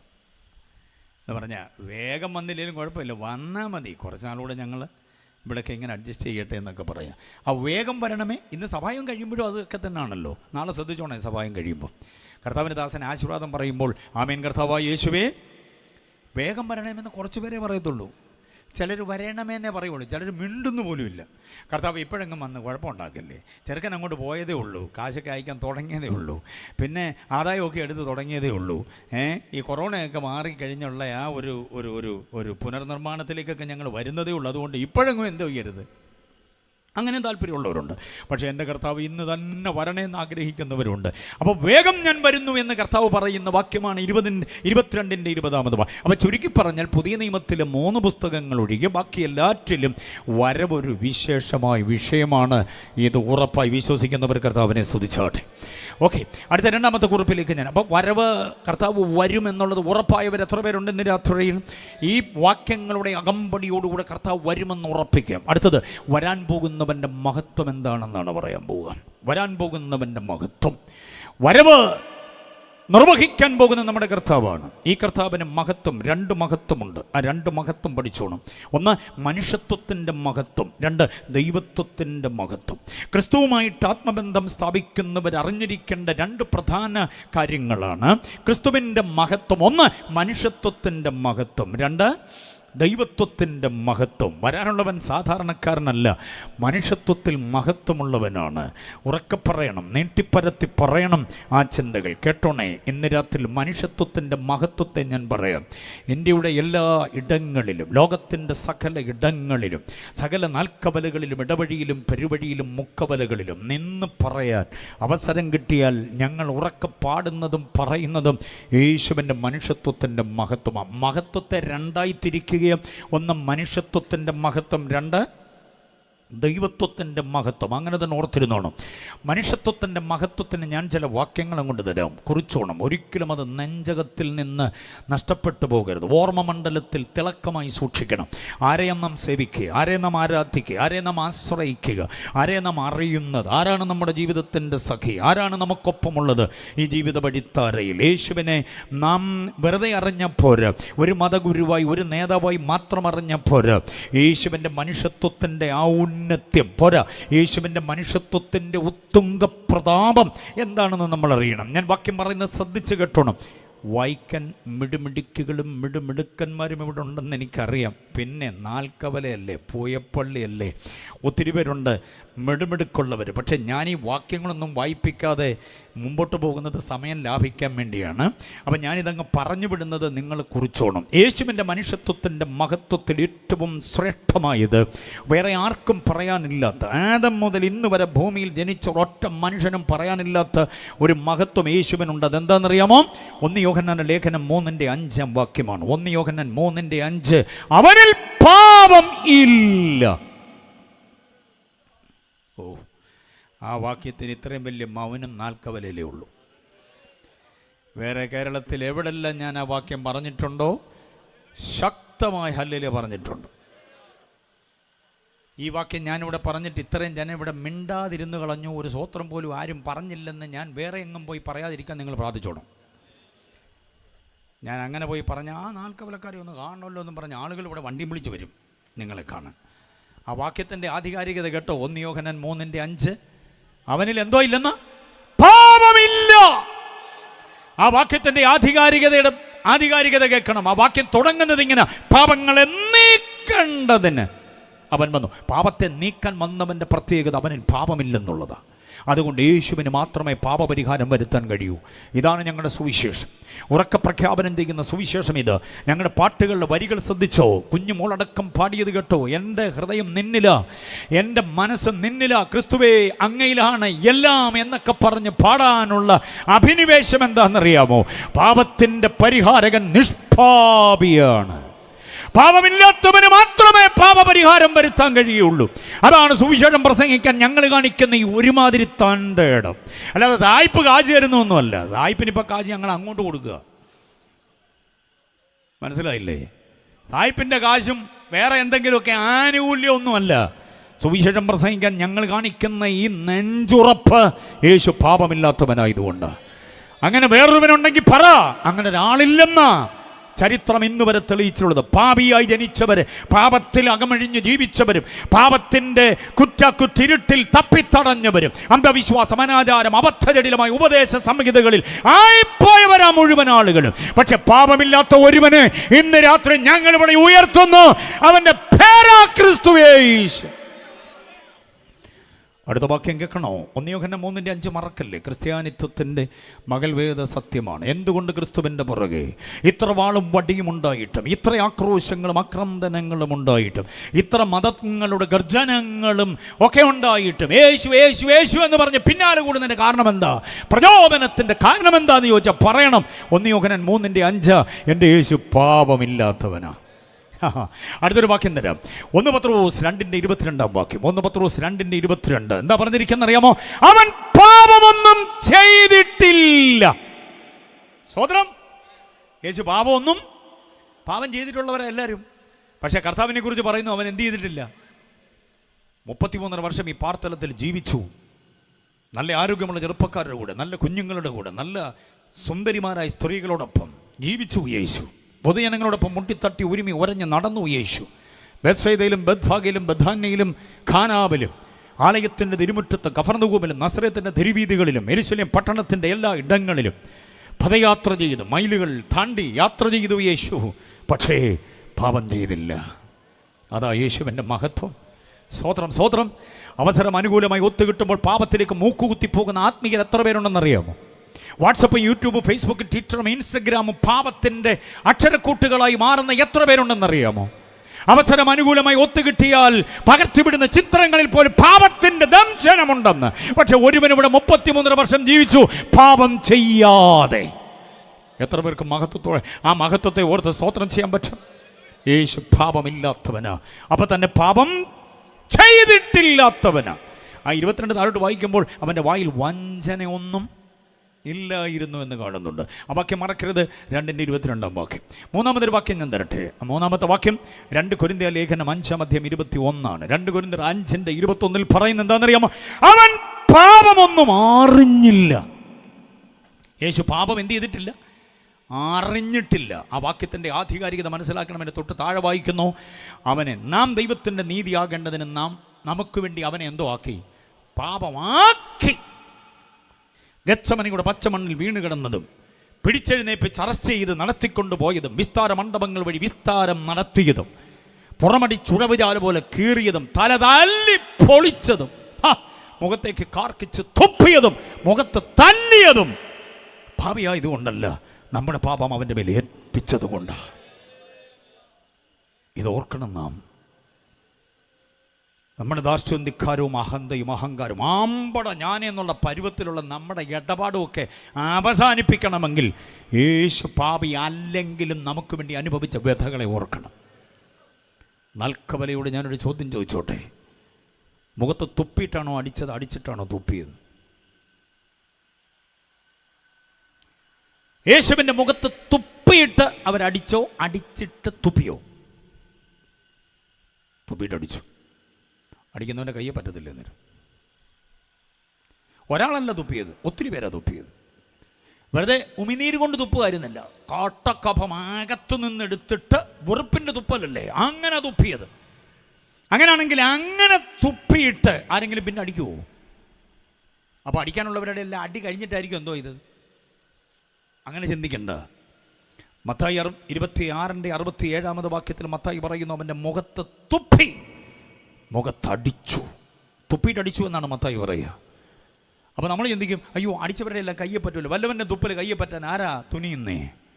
അവിടെയാണ് മീഖ പ്രവചനം 5:1 അർത്ഥപൂർണ്ണമാകുന്നത്. മീഖ 5:1 മറക്കരുത്. മീഖയുടെ വാക്യം. മീഖ എവിടെ താമസിക്കുന്നതൊക്കെ അറിയാവോ? മീഖയുടെ വീട്ടിലേക്കുള്ള വഴി അറിയാവോ? ചെറിയ പ്രവാചകന്മാരുടെ ഇടയിൽ ഒരു നാൽക്കവലയുണ്ട്, അവിടെയാണ് മീഖയുടെ വീട്. 5:1 പഠിക്കണം. 5:1 എന്താ പറയുന്നത് അറിയാമോ? ഇസ്രായേലിന്റെ ന്യായാധിപതി അവർ വാട്ടികൊണ്ട് ചകിട്ട് തടിച്ചു. എന്തുകൊണ്ടാണ് അടിച്ച്? ദൈവം തൻ്റെ പ്രവാചകൻ, വിശ്വസ്ത പ്രവാചകന് കൊടുത്ത പ്രവചന നിരീക്ഷണ നാളിലൂടെ താൻ നോക്കിയപ്പോൾ കണ്ടത് തൻ്റെ പരിശുദ്ധനെ വടികൊണ്ടടിക്കുന്നത്. വടികൊണ്ടടിക്കാൻ കാരണം എന്താ? നിങ്ങളെ മുഖത്ത് തുപ്പി വെച്ചേക്കുക, കൈ കൊണ്ടടിച്ചാൽ കയ്യെ പറ്റും. അതുകൊണ്ട് വഴിക്കടന്ന ഒരു മുണ്ടത്തടി കിട്ടി അതെടുത്ത് വെച്ച് പെരുമാറുകയായിരുന്നു. ആരാ? പാപിയല്ലാത്തവൻ, പാപം ചെയ്യാത്തവൻ, പാപമറിയാത്തവൻ. അഭിഷക്ത ദൈവദാസന്മാർ അപ്പമെടുത്ത് സ്തോത്രം ചൊല്ലി നുറുക്കുമ്പോൾ ശ്രദ്ധിച്ചിട്ടുണ്ട്, അവരുടെ കൈ വിറയ്ക്കുന്നേ. വാർദ്ധക്യം കൊണ്ടല്ല, ശുശ്രൂഷയിൽ പരിചയമില്ലാത്തത് കൊണ്ടല്ല, യേശു അനുഭവിച്ച കുരിശിലെ സഹനത്യാഗങ്ങളെ ഓർക്കുമ്പോൾ നെഞ്ചകം പിടയുമ്പോഴാണ് കൈവിറയ്ക്കുന്നത്. അങ്ങനെ നുറുക്കിക്കൊണ്ടുവരുന്ന വീഞ്ഞുകളെ, നുറുക്കുകളെ വാങ്ങി കഴിക്കുന്നത് ചുമ്മാ ബേക്കറിയിൽ നിന്ന് ബന്ന് കഴിക്കുന്ന പോലെ ആകരുത്. ഉള്ളിലൊരു നെഞ്ചകം പിടയണം. പാപമില്ലാത്തവൻ നമുക്ക് വേണ്ടി പാപമാക്കപ്പെട്ടപ്പോൾ അനുഭവിച്ച വ്യഥകളുടെ ഒരു ആഴമാണ് അവിടെ കാണുന്നത്. മനസ്സിലാകുന്നുണ്ടോ ഞാൻ പറയുന്നത്? അപ്പോൾ യേശുവിൻ്റെ മുഖത്ത് അവരടിച്ചത് എന്തുകൊണ്ടാണ്? വടി കൊണ്ടാണ് അടിച്ചത്. 5:1 മറക്കരുത്. മീഖ 5:1. ഇസ്രായേലിൻ്റെ പരിശുദ്ധനെ അവർ വടികൊണ്ട് എവിടെ അടിച്ചെന്നാ? ഈ കൈകൊണ്ട് തന്നെ ചകിട്ടത്തടിച്ചാൽ കവളിങ്ങനെ വീർത്ത് വരത്തില്ലേ? 5 വിരലും പതിയത്തില്ലേ? വല്ലാത്തൊരു തിണിർപ്പുണ്ടാകത്തില്ല. അപ്പോൾ വടി കൊണ്ടടിച്ചാലുള്ള അവസ്ഥ എന്ന് ആലോചിച്ച് പോയി. കവളിൽ പൊട്ടിപ്പോവും, അണപ്പല്ല് സെറ്റോടെ തകർന്നു പോവും. ഈ മസിൽസ് ഉണ്ടല്ലോ, സോഫ്റ്റ് ടിഷ്യൂസാണ്. ഇത് വടി കൊണ്ട് ആഞ്ഞടി, ഒരടിയല്ല, ഇഷ്ടം പോലെ അടി. ഇത് കൊള്ളുമ്പം വല്ലാത്തൊരവസ്ഥയിലേക്ക് മാറും. ആ വടിയുടെ അറ്റമങ്ങാണ് കാതിൽ കൊണ്ടാലുണ്ടല്ലോ കർണപടം പൊട്ടിപ്പോവും, കണ്ണിൽ കൊണ്ടാൽ കൺമണി കലങ്ങിപ്പോവും. മനസ്സിലായോ? ഇത് യേശു അനുഭവിച്ചു. ഈ അടി കൊണ്ട് യേശുവിൻ്റെ മുഖം തിണർത്തു വീങ്ങി. അതുകൊണ്ട് വേറൊരു പ്രവാചകൻ പറയുന്നത്, കണ്ടാൽ ആളല്ല എന്ന് തോന്നുമാർ. കണ്ടാൽ ആളല്ല, ഒരു മാംസപിണ്ഡം മാതിരി, കണ്ണെല്ലാം ചുമന്നൊരു മാതിരി വല്ലാതെയായി. ചുറ്റുവട്ടത്തിലുള്ള ശബ്ദങ്ങൾ കേൾക്കാൻ കഴിയാത്ത വിധം ബദിരനെ പോലെ, എൻ്റെ ദാസനെ പോലെ കുരുടനാരാ, എൻ്റെ ദാസനെ പോലെ ബദിരനാരാ. അതിൻ്റെയൊക്കെ ആശയങ്ങളുടെ ആഴങ്ങൾ പഠിക്കണം. പാപി അല്ലെങ്കിലും നമുക്ക് വേണ്ടി പാപമാക്കപ്പെട്ട ക്രിസ്തു. ഇതെല്ലാം കൂടെ ഓർത്താൽ ആർക്കാ ഒരുമാതിരി ഞാൻ എന്ന ഭാവത്തിൽ നിൽക്കാൻ പറ്റും? വിനയം, എളിമ, താഴ്മ, സൗമ്യത, വിധേയത്വം, വിനീത വിധേയത്വം ഒക്കെ വേണം. അതൊക്കെ ദൈവസഭയുടെ സംസ്കാരമാണ്. അതിലേക്ക് നമ്മൾ വന്നേ പറ്റൂ. സ്തോത്രം. അപ്പം ഞാൻ പറഞ്ഞു വന്നത് യേശുവിൻ്റെ മനുഷ്യത്വത്തിൻ്റെ മഹത്വമാണ്. എന്താ? 3 കാര്യം പറഞ്ഞു. ഏതൊക്കെ? പാപി അല്ല, പാപം ചെയ്തിട്ടില്ല, പാപം അറിഞ്ഞിട്ടില്ല. 30 വെള്ളിക്കാശിന് വിറ്റ് കാശാക്കി യൂദാച്ചൻ പറഞ്ഞ ഒരു ഒറ്റവരി സുവിശേഷം ഉണ്ടറിയാമോ? ഒറ്റവരി സുവിശേഷം എന്ന് പറഞ്ഞാൽ എന്തുവാ? മത്തായി എഴുതിയ സുവിശേഷ ഗ്രന്ഥത്തിന് 28 അധ്യായമുണ്ട് മോനെ. മർക്കോസ് എഴുതിയതിന് എത്ര ഉണ്ട്? 16 അധ്യായമുണ്ട്. ലൂക്കോസ് എഴുതിയതിന് എത്ര ഉണ്ട്? 24 അധ്യായമുണ്ട്. യോഹന്നാൻ എഴുതിയതിന് എത്ര ഉണ്ട്?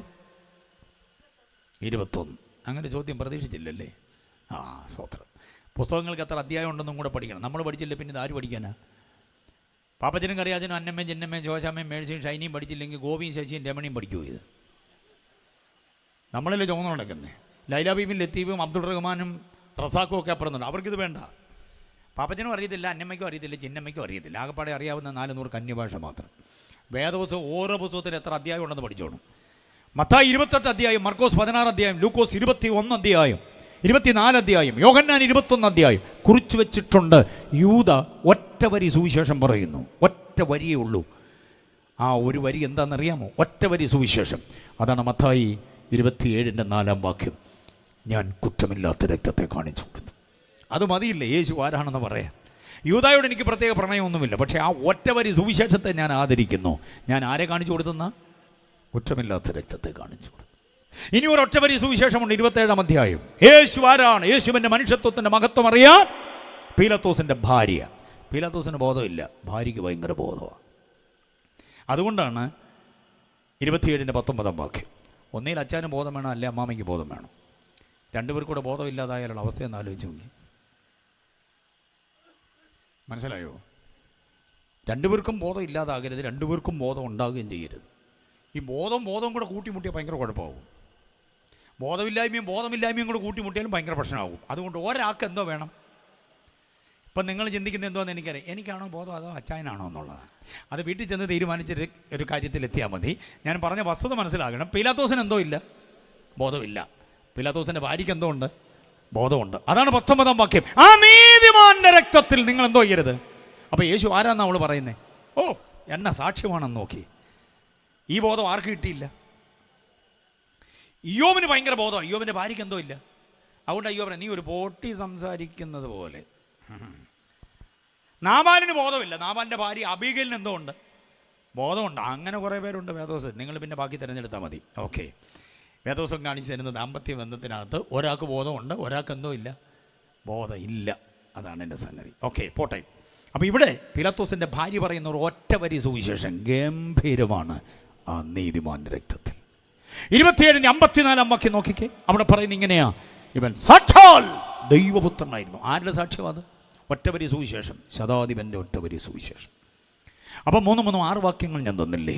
27 അധ്യായത്തിലെ 3 വാക്യങ്ങൾ, പത്രോസിൻ്റെ ലേഖനത്തിലൊരു വാക്യം, യോഹന്നാൻ്റെ ലേഖനത്തിലൊരു വാക്യം, പൗലുസിൻ്റെ കൊരിന്ത്യ ലേഖനത്തിലൊരു വാക്യം. ഈ 3 6 വാക്യങ്ങൾക്കും കൂടെ മറ്റൊരു വാക്യം കൂടെ തരാം. ലൂക്കോസ് 23 42 വാക്യം. ലൂക്കോസ് 23 42 കൂടെ ക്രൂശിച്ച കള്ളൻ പറയുകയാണ്. ഏത് വശത്ത് കിടന്ന കള്ളനാണെന്നും ബൈബിൾ പറയുന്നില്ല. ഏതോ വശത്ത് കിടന്ന കള്ളൻ പറയുന്നു. ചിലർ പറയുന്നു ഇടത് കള്ളനെ, ചിലർ പറയുന്നു വലതുപക്ഷക്കാർ അങ്ങനെ വിശ്വസിച്ചോ, ഇടതുപക്ഷക്കാർ ഇങ്ങനെ വിശ്വസിച്ചോ. എനിക്കൊരു പക്ഷത്തും ചേരാൻ പറ്റുന്നില്ല. വേദപുസ്തകം ബൈബിളികമായി തെളിവില്ലാത്തത് കൊണ്ട് നമുക്ക് ഇങ്ങനെ പറയാം. ഏതോ ഒരു വശത്ത് കിടന്ന കള്ളൻ പറയുന്നു, ഇവൻ രാജാവാണ്, മടങ്ങി വരേണ്ടവനാ. മടങ്ങി വരുമ്പോൾ എന്നെയും കൂടെ എന്തോ ചെയ്യണേ? ഓ, യേശുവിനെ കുറിച്ചുള്ള ഭയങ്കര കാഴ്ചപ്പാടാണ്. രാജ്യത്വം പ്രാപിച്ച്, മുമ്പേ ഞാൻ പറഞ്ഞ പോലെ, കണ്ടാൽ ആളല്ല എന്ന് തോന്നുമാറ് ഒരു മാംസപിണ്ഡം പോലെ 3 ആണിമേൽ തൂങ്ങിക്കിടക്കുന്നവൻ്റെ മുഖത്ത് നോക്കി ചോര കണ്ട് പേടിക്കുകയല്ല കള്ളൻ. ആ മുഖത്തെ എല്ലാവിധമായ വൈകൃതങ്ങളും അവൻ നോക്കി കണ്ടിട്ട് അവൻ പറയുന്നു, ഞാൻ ഈ രക്തവും ഈ കണ്ണ് തുറിച്ചു നിൽക്കുന്നതും കവളത്തടി കൊണ്ട് തീർത്തു പിങ്ങിയതൊന്നും അല്ല ഞാൻ കാണുന്നത്. അവൻ്റെ മുഖത്തൊരു രാജപ്രൗഢി ഞാൻ കാണുന്നുണ്ട്. ആ കാഴ്ചപ്പാട് കിട്ടി എത്ര പേരുണ്ട് ഇന്ന് രാത്രിയിൽ? യേശുവിനെ നോക്കുമ്പോൾ കാണുന്നതും യേശുവിനെ ശ്രദ്ധിച്ചു നോക്കുമ്പോൾ കാണുന്ന രണ്ടാണ്. അതുകൊണ്ട് അപ്പോസ്തലനായ പൗലോസ് എബ്രായ ലേഖനം 3:1 പറയുന്നത്, മഹാപുരോഹിതനായ യേശുവിനെ എങ്ങനെ നോക്കണം? ശ്രദ്ധിച്ചു നോക്കണം. ശിഷ്യന്മാർ പോലും വെറുതെ നോക്കിയിട്ട് പറയുന്നത് ഭൂതമാണ്. ഇവിടുത്തെ വൈരുദ്ധ്യാധിഷ്ഠിത ഭൗതികവാദത്തിൻ്റെ സഖാക്കന്മാർ യേശുവിനെ നോക്കിയിട്ട് പറയുന്നത് യേശു ഞങ്ങളുടെ ഒരു സഖാവാണെന്നാണ്, അല്ലേ? പലരും അങ്ങനെ പറയുന്നു. മതത്തിൻ്റെ നേതാവ്, മതഗുരുവാണെന്നൊക്കെ പലരും പറയുന്നുണ്ട്. അന്നുള്ളവർ പറഞ്ഞത് ഇവൻ ആശാരിപ്പണിക്കാരനാണ്, നസറേത്തിൽ നിന്ന് വന്ന മരപ്പണിക്കാരനാണ്. ചിലർ പറഞ്ഞത് ഇവൻ വേശ്യാപുത്രനാണ്. വേറെ ചിലർ പറഞ്ഞത് ഇവൻ ബേൽസബൂലാണ്. അവരൊക്കെ നോക്കിയിട്ട് പറഞ്ഞതാ. പക്ഷേ ശ്രദ്ധിച്ചു നോക്കിയിട്ട് ഒരുവൻ പറയുന്നു ഇവൻ രാജാവാണ്, രാജാവായി മടങ്ങി വരേണ്ടവൻ. മടങ്ങി വരുമ്പോൾ ഇവൻ വിശ്വസിച്ചവർക്കൊരു പുനരുദ്ധാനമുണ്ട്. അന്നേരം എനിക്കും കൂടെ പ്രവേശിക്കാൻ പറ്റും. ഹല്ലേലൂയ! യേശുവിൻ്റെ മനുഷ്യത്വത്തിൻ്റെ മഹത്വമാണ് പറഞ്ഞത്. ബോധ്യമായവർ കർത്താവിനെ സ്തുതിച്ച് ഈ വാക്യങ്ങളെ എല്ലാം കൂടെ കോർത്തിണക്കി ഒന്നിച്ചാക്കാൻ പറ്റുന്ന ഒരൊറ്റ വാക്യം കൂടെ തരാം. അതേതെന്നറിയാമോ? അത് യോഹന്നാന്റെ സുവിശേഷം 8:46 വാക്യമാണ്. യേശുവിൻ്റെ മൊഴിയാണ്. യേശുവിൻ്റെ ഔന്നത്യത്തെക്കുറിച്ച്, യേശുവിൻ്റെ മഹത്വത്തെക്കുറിച്ച് യേശു തന്നെ ചോദിക്കുന്നൊരു ചോദ്യമായി 8:46. പണ്ടൊരു കാലത്ത് സൺഡേ സ്കൂൾ പഠിച്ചുകൊണ്ടിരുന്നപ്പോൾ ഹൃദയത്തിലേക്ക് ചേക്കേറിയ ഒരു വാക്യമാണ്. സൺഡേ സ്കൂൾ പഠിപ്പിച്ച ഒരു അപ്പച്ചൻ ഈ വാക്യത്തെ കണ്ണുനീരോടെ പറഞ്ഞപ്പോൾ അന്നാണ് യേശു ചങ്കിൽ തുളച്ചു കയറിയത്. മനസ്സിലാകുന്നുണ്ടോ? യേശുവിന് വേണ്ടി ജീവിതത്തെ സമർപ്പിച്ചു കൊടുത്തത് ആ കുഞ്ഞു ക്ലാസ്സിൽ പഠിച്ചുകൊണ്ടിരുന്ന എനിക്ക് സൺഡേ ക്ലാസ്സിൽ വെച്ച് ലഭിക്കപ്പെട്ടൊരു ആത്മീക ദർശനമാണ്. ആ വാക്യമാണ് 8:46. നിങ്ങളിൽ ആർക്കെന്നെ പാപത്തെക്കുറിച്ച് ബോധം വരുത്താം? ഈ ചോദ്യം ചോദിച്ച ഒരേ ഒരുവൻ യേശു മാത്രമേ ഉള്ളൂ. ഞാൻ അതുകൊണ്ട് തുടക്കത്തിൽ പറഞ്ഞത് യേശു മാത്രം. ഏകരക്ഷകൻ, ഏക കർത്താവ്, ഏക ദൈവം, ഏക അവതാരം, ഏക ആരാധ്യൻ, ഏക മധ്യസ്ഥൻ എന്നൊക്കെ ഏക എന്ന പദം ചേർത്ത് പറയാൻ കാരണം ഈ ഒരൊറ്റ ചോദ്യം ചോദിച്ചത് യേശു മാത്രമാണ്. എത്ര പേർക്ക് സന്തോഷമുണ്ടതിൽ? നിങ്ങളിൽ ആർക്കെന്നെ പാപത്തെക്കുറിച്ച് ബോധം വരുത്താം എന്ന് ചോദിക്കുന്ന ചോദ്യം. ഇതെല്ലാം യേശുവിൻ്റെ മനുഷ്യത്വത്തിൻ്റെ മഹത്വമാണെന്ന് കേട്ടവർക്കായി, കുറിച്ചവർക്കായി, ഗ്രഹിച്ചവർക്കായി സ്തോത്രം ചെയ്യുന്നു. അടുത്ത സമയം മുൻപോട്ട് അതിദ്രുതം പോകുന്നല്ലോ. അടുത്ത ചിന്ത ഞാൻ പറയും, യേശുവിൻ്റെ ദൈവത്വത്തിൻ്റെ മഹത്വം. എത്ര പേർക്ക് താല്പര്യമുണ്ട് കേൾക്കാൻ?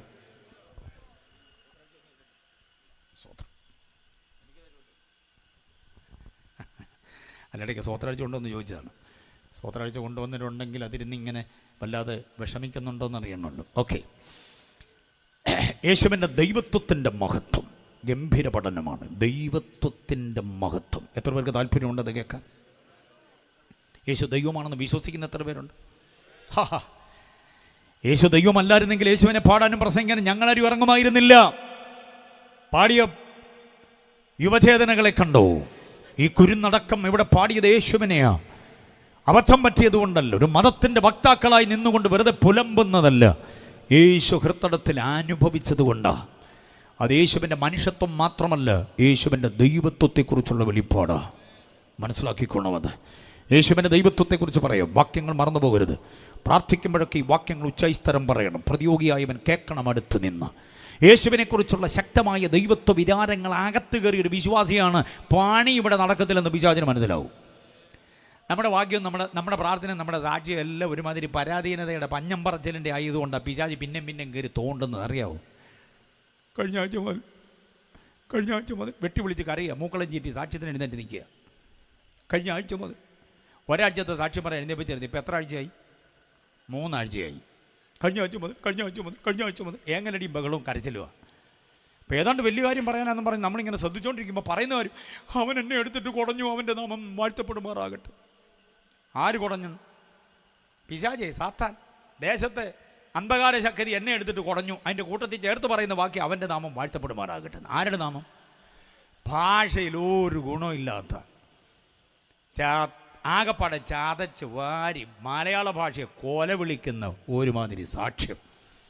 അതൊന്നുമല്ല സാക്ഷ്യം. സാത്താൻ കുടഞ്ഞ കാര്യവും നമ്മൾ വീണുപോയ കാര്യവും ഒന്നുമല്ല സാക്ഷ്യം.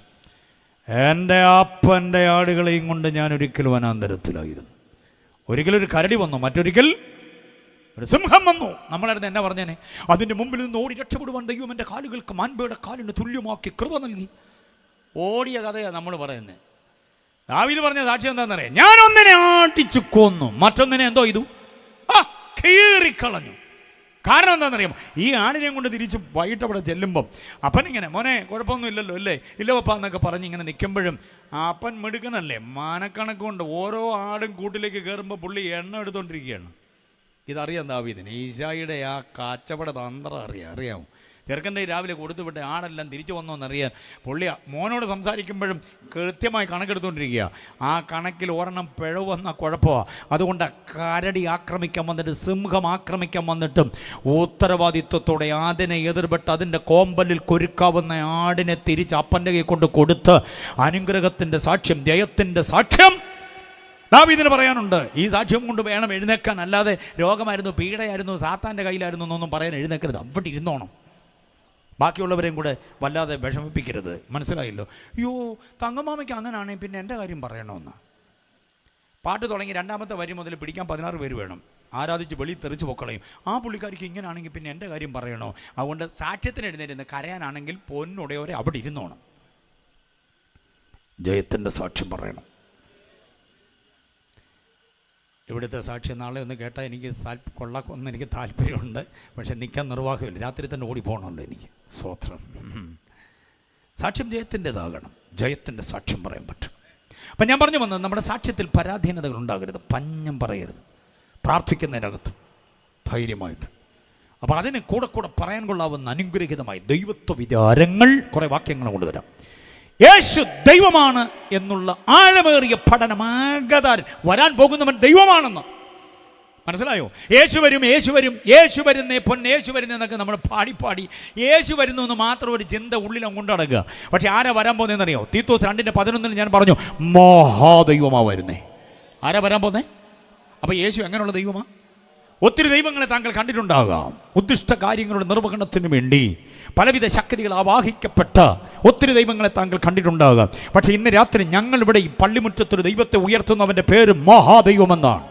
മഹാദൈവത്തിൻ്റെ പ്രത്യേകത, താങ്കളുടെ ഒന്നിലധികം കാര്യങ്ങൾ, 1000 കാര്യങ്ങൾ ഉണ്ടാകട്ടെ, അതിനെല്ലാം പരിഹാരം തരാൻ കഴിയുന്ന ഒരൊറ്റ ദൈവം. പ്രായപൂർത്തിയായ മോളുടെ കല്യാണം നടത്തണമെങ്കിൽ ഒരു ദൈവം അവിടെ, മനസ്സിലായി? വിദ്യാഭ്യാസം പിള്ളേരുടെ നന്നാക്കി നടത്തണമെങ്കിൽ വേറൊരു ദൈവം അപ്പുറത്ത്. ശരീരദണ്ഡനങ്ങൾ മാറ്റാൻ വേറൊരു ദൈവം, മനസ്സിലായോ? ഈ പറമ്പിലെ ആദായങ്ങൾ മൊണ്ടരി ബാധിച്ച്, മുഞ്ഞ ബാധിച്ച്, തണ്ടുതുരപ്പൻ ബാധിച്ച് നഷ്ടപ്പെട്ടാൽ അതിന് കാവൽ കാക്കാൻ വേറൊരു ദൈവം അപ്പുറത്ത്. കോഴിയാട്, താറാവ്, പോത്ത്, എരുമ ഇതിനെല്ലാം സംരക്ഷിക്കുന്ന വേറൊരു ദൈവം അപ്പുറത്ത്. ഇതിനെല്ലാം അപ്പുറത്ത് അയൽവക്കക്കാരൻ നമുക്കിട്ട് പാരമണി, അവൻ്റെ തല ഇടുത്തി വീഴാൻ വേറൊരു ദൈവം അപ്പുറത്ത്. ശത്രു സംഹാരത്തിന് ഇങ്ങനെ 156 കാര്യങ്ങൾക്ക് പലയിടങ്ങളിലേക്ക് തെക്ക് വടക്ക് കിഴക്ക് പടിഞ്ഞാറ് ഓടുന്ന സഹജീവികളോട് ഞങ്ങൾക്ക് പറയാനുള്ളത്, മനുഷ്യൻ അനുഭവിക്കുന്ന മുഴുകാര്യങ്ങൾക്ക് പരിഹാരം തരാൻ കഴിയുന്ന ഒരു ദൈവത്തിൻ്റെ പേരുണ്ട് ബൈബിൾ തരുന്നു. അവൻ മഹാദൈവം. എത്ര പേര് വിശ്വസിക്കുന്നു? അപ്പോൾ പ്രാർത്ഥിക്കുമ്പോൾ പറയണം, മഹാദൈവമായ ഞങ്ങളുടെ കർത്താവേ, ഓ അങ്ങ് മഹാദൈവമായതിനായി സ്തോത്രം. ഈ മഹാദൈവത്തെ ആരാധിപ്പാൻ എനിക്ക് ഭാഗ്യം തന്നതിനായി സ്തോത്രം. അങ്ങനെ പറയാൻ കാരണം എന്താണെന്നറിയോ? നമ്മുടെ ജീവിതത്തിൽ മഹാകാര്യങ്ങൾ ചെയ്യാൻ കഴിയുന്ന ദൈവത്തിൻ്റെ പേരാ മഹാകാര്യം. ഇന്നും നടക്കാതെ പോയി എന്നും പറഞ്ഞ് വേവലാതിക്കൊണ്ട് നടക്കരുത്. ഒരു മഹാദൈവമുണ്ട് കാര്യങ്ങളെ നടത്തിത്തരാൻ കഴിയുന്നവർ. എത്ര പേര് വിശ്വസിക്കുന്നുണ്ട്? ഹല്ലേലൂയ. യേശു മഹാദൈവമാണ്. തീത്തോസ് 2:12 അത് റഫറൻസ് ആക്കി ഇത് ഓർത്തിരിക്കണം. യേശു എങ്ങനെയുള്ള ദൈവമാ? മഹാദൈവമാ. കുഞ്ഞുങ്ങളൊക്കെ ഓർത്തോണം. മോനെ, പപ്പയുടെ കാശ് കൊണ്ടല്ല നീ പൊങ്ങാൻ പോന്നേ, മമ്മിയുടെ കാശ് കൊണ്ടല്ല നീ പൊങ്ങാൻ പോന്നേ. കേൾക്കുന്നുണ്ടോ പറയുന്നേ? അങ്കിളും ആൻറ്റിയെ സഹായിക്കുന്നുണ്ടല്ല നീ പോകാൻ പോന്നേ. ഈ മഹാദൈവത്തിൻ്റെ കയ്യെ മുറുകെ പിടിച്ചോണം. പാടിയ കുഞ്ഞ് കേട്ടോ? ഒരു മഹാദൈവം. ഈ മഹാദൈവം നിന്നെ പൊക്കും. നിന്നെ നിന്ദിച്ചവരുടെ മുമ്പിൽ, ആക്ഷേപിച്ചവരുടെ മുമ്പിൽ, ഒറ്റിക്കൊടുത്തവരുടെ മുമ്പിൽ, ഒറ്റപ്പെടുത്തിയവരുടെ മുമ്പിൽ ഈ മഹാദൈവം വിസ്മയത്തിൻ്റെ അനുഭവങ്ങളെ തീർക്കും. അപ്പോൾ യേശു എങ്ങനെയുള്ള ദൈവമാ? മഹാദൈവമാണ്. ഇനി കേൾക്കണോ? റോമാലേഖനം 9:5 വാക്യം മറക്കല്ലേ. റോമാലേഖനം 9:5 സർവത്തിനും മീതെ ദൈവമാണ്. യേശുവിൻ്റെ ദൈവത്വത്തിൻ്റെ മഹത്വം രണ്ടാമത്തെ ചിന്ത പറയുന്നത്, യേശു എങ്ങനെ? സർവത്തിനും. ജഡപ്രകാരം ക്രിസ്തുവും അവരിൽ നിന്നല്ല ഉത്ഭവിച്ചത്, അവൻ സർവത്തിനും മീതെയാണ്. സർവത്തിനും. എത്ര പേര് വിശ്വസിക്കുന്നുണ്ടത് എന്ന് പറഞ്ഞ്? യേശുവിന് മീതെ അധികാരം ചെലുത്താൻ ഒരു അതീശത്വവുമില്ല, ഒരാധിപത്യവുമില്ല. ഈ മണ്ണിൻ്റേതാ, നാൽക്കവല എൻ്റേതാ, പുയപ്പള്ളി എൻ്റേതാ, ഇവിടുത്തെ കുന്നും താഴ്വരയുമെല്ലാം എൻ്റേതാ, ഇവിടുത്തെ ജനങ്ങളെല്ലാം എൻ്റേതാണെന്ന് അവകാശപ്പെടുന്ന ചില ആന്തകാര ശക്തിയുണ്ട്. ദൈവമക്കളെ അഭിഷേകം പ്രാപിച്ചവർ പറയണം, നീ പോയി പാണി നോക്ക്, നിന്റെ മീതെയാണ് എൻ്റെ കർത്താവ്, നിന്റെ ആധിപത്യ വ്യവസ്ഥിതികൾക്ക് മീതെയാണ്. തച്ചന് കുത്തിയിരുന്ന് ദുർമാന്ത്രവാദം ചെയ്യുന്ന മാന്ത്രവാദി ലജ്ജിച്ചു പോകത്തക്ക നിലയിൽ അഭിമാനത്തോടെ തലയെടുപ്പോടെ നിൽക്കണം. കർത്താവ് സർവത്തിനും മീതെയാണ്. സകല പ്രേത പിശാചുക്കൾക്ക് മീതെയാണ് കർത്താവിൻ്റെ ആധിപത്യം. അഭിഷേകം എന്ന് പറയുന്നത് താളമുള്ള പാട്ട് കീബോർഡ് വെച്ച് റിതംപാട് വെച്ച് തകർക്കുമ്പോൾ ഉന്മാദമുണ്ടാക്കാൻ വേണ്ടി മാത്രമല്ല, അന്യഭാഷ പറയാൻ വേണ്ടി മാത്രമല്ല, അന്ധകാരത്തിൻ്റെ ശക്തികളോട് പടപൊരുതാനും കൂടെയാണ് അഭിഷേകം. എത്ര പേര് ഇത് ഏറ്റെടുക്കുന്നുണ്ട്? പാപത്തിൻ്റെ കൈകളെ താട്ടിമാറ്റാൻ, നമ്മുടെ അവകാശത്തിൻ്റെ മേൽ ചെങ്കോല് വെച്ച് വാദിക്കുന്ന ദുഷ്ടശക്തിയോട് എടുക്കുന്നതിൻ്റെ തന്ത്രമെന്ന് പറയാൻ, എൻ്റെ കുഞ്ഞുങ്ങളുടെ മേൽ നിനക്ക് അവകാശമില്ല, ഞാൻ പ്രവർത്തിക്കുന്ന മേഖലയിൽ നിനക്ക് അവകാശമില്ല, ഞാൻ പാർക്കാൻ വേണ്ടി കർത്താവ് എനിക്ക് തന്ന വീട്ടിനകത്ത് നിനക്ക് സ്ഥാനമില്ല, ഇറങ്ങ് യേശുവിന്റെ നാമത്തിൽ എന്ന് പറയാനുള്ള ഒരഭിഷേകം എത്ര പേർക്കുണ്ട് ഇന്ന് രാത്രിയിൽ? കർത്താവ് സർവത്തിനും മീതെയാ. ഈ കർത്താവ് സർവത്തിനും മീതെയാണെന്നുള്ള ചിന്ത അകത്തുള്ള ദൈവപൈതല് കർത്താവുമായിട്ട് ചേർന്ന് നിന്നാൽ ഒരു ശുശ്രൂഷ വെളിപ്പെടും. ഈ ബോധം ഇല്ലാത്തതുകൊണ്ടാണ് കാണുന്നവരോടൊക്കെ കൃപയുള്ള ഒരു ദൈവദാസന്റെ നമ്പർ തരാമോ? ആഹാ, ആരുടെ നമ്പർ? അതിനകത്ത് ഏറ്റവും വലിയ ഗുരുതരമായ അപകടം എന്താണെന്നറിയാം? സ്ഥലസഭാ പാസ്വേഡ് തന്നെ ചോദിച്ചു കളയും. ഇത് സ്ഥലസഭാ പാസ്വേഡ് ചോദിക്കുക. പാസേ ഒരു കാര്യം എന്തോന്നാ, അത് കൃപയുള്ളൊരു ദൈവദാസൻ നമ്പർ തരാമോ? ഈ കൃപയുള്ള ദൈവദാസൻ എന്ന് പറഞ്ഞാൽ പിശാചിനെ ഓടിക്കാൻ കരുത്തുള്ള ഒരാളുടെ നമ്പർ തരാമോ എന്നാണ്. അങ്ങനെ പാസ്വേഡ് ചോദിക്കുമ്പോൾ രണ്ടാ കാര്യം: ഒന്ന്, നമ്പർ കിട്ടിയാൽ വലിയ ഉപകാരം; രണ്ട്, പാസയ്ക്ക് ഈ കൃപ ഇല്ലെന്ന് പുള്ളിയെ തെரியപ്പെടുത്തുകയും ചെയ്യണം. അയ്യോ, വിശ്വാസികളുടെ വിവിധോദ്ദേശ പദ്ധതിയാണ് ഇതൊക്കെ. ദൈവദാസന്മാരെ സൂക്ഷിച്ചോണം. മനസ്സിലായില്ലേ? കൃപയുള്ള ദൈവദാസൻ നമ്പർ വാങ്ങിച്ച് പലയിടത്തുനിന്ന് കളക്ട് ചെയ്ത് പാസ് പോലും അറിയാതെ വീട്ടിൽ രഹസ്യ പ്രാർത്ഥന നടത്തിയിട്ട് പിശാചി പെരുകിയതല്ലാതെ ഒന്നും ഇറങ്ങിയില്ല ഇതുവരെ. ആദ്യം സ്ഥലസഭ പാസ്റ്ററെ ആദരിക്കേ, അദ്ദേഹത്തിൻ്റെ കൃപ അംഗീകരിക്കേ. അത് കഴിഞ്ഞിട്ട് ദൈവം എൻ്റെ മേൽ പകർന്ന കൃപ എന്തോ വന്ന് അന്വേഷിക്കേ. യേശുവിൻ്റെ നാമത്തിൽ ഇറങ്ങെന്ന് പറയാൻ ഒരിടത്തിനെ വാടകയ്ക്ക് എടുക്കേണ്ട കാര്യമില്ല. ഉണ്ടെന്ന് വിശ്വസിക്കുന്നുണ്ടോ? നോ. കുഞ്ഞുങ്ങളുടെ കല്യാണം വരുമ്പോൾ ചെമ്പ്, ഉരുളി, ചട്ടുകം, തവി, തൊട്ടി, പന്തലിനുള്ളത്, കമ്പി, കാല്, പടുത എല്ലാം വാടകയ്ക്ക് എടുത്തു. കുഴപ്പമില്ല. കസേര അടക്കം എല്ലാം വാടകയ്ക്ക് എടുത്തു. അതെല്ലാം വാടകയ്ക്ക് എടുത്തു. പക്ഷേ പിശാചിനെ ഓടിക്കാൻ ആരെയും വാടകയ്ക്ക് എടുത്ത് തപ്പി നടക്കരുത്. അതിനുള്ള കൃപയെ കർത്താവ് തന്നിട്ടുള്ളത്. ഈ ഒരു ബോധ്യം അകത്ത് കിട്ടണം. സർവത്തിനും മീതെ. അങ്ങനെയാണ് ഞാൻ കയറിയൊരു കാര്യം പറയട്ടെ. നാൽക്കവലെ നിന്നോണ്ട് സർവത്തിനും മീതെയാണെങ്കിൽ ക്യാൻസറിന് മീതെയാ കർത്താവ്, ഹാർട്ടിൻ്റെ വാൽവിൻ്റെ പ്രശ്നത്തിന് മീതെയാ, യൂട്രസിൻ്റെ പ്രോബ്ലത്തിന് മീതെയാണ്, കിഡ്നിയുടെ പ്രതിസന്ധിക്ക് മീതെയാണ്. ഞങ്ങൾക്ക് എല്ലാ മാസവും ലിസൺ ചാക്കോ നടത്തുന്ന അനുഗ്രഹീതമായൊരു പ്രോഗ്രാമുണ്ട് ഈ ഡയാലിസിസ് പേഷ്യൻറ്റിന് വേണ്ടി. സങ്കടം തോന്നും. കഴിഞ്ഞ മാസം വന്ന പലരും ഈ മാസത്തെ മീറ്റിങ്ങിനില്ല. ഈ മാസം വന്നവർ അടുത്ത മാസം ഉണ്ടെങ്കിൽ വരാൻ പോകുന്നില്ല. കാരണം ഇതിനിടയ്ക്ക് പലരും കൊഴിഞ്ഞു പോകും. എന്നാലും വചനം കേൾക്കാൻ എന്നെ സന്തോഷമാണ്. ഞാനതിനകത്ത് മിക്ക മാസങ്ങളിൽ ഞാൻ വരാറുണ്ട് പ്രസംഗിക്കാൻ. പക്ഷെ ഒരു കാര്യമാണ്, ഇന്ന് രാത്രി അറിയണം, ആ പ്രതിസന്ധിക്ക് മീതെ ഒരുവനുണ്ട്.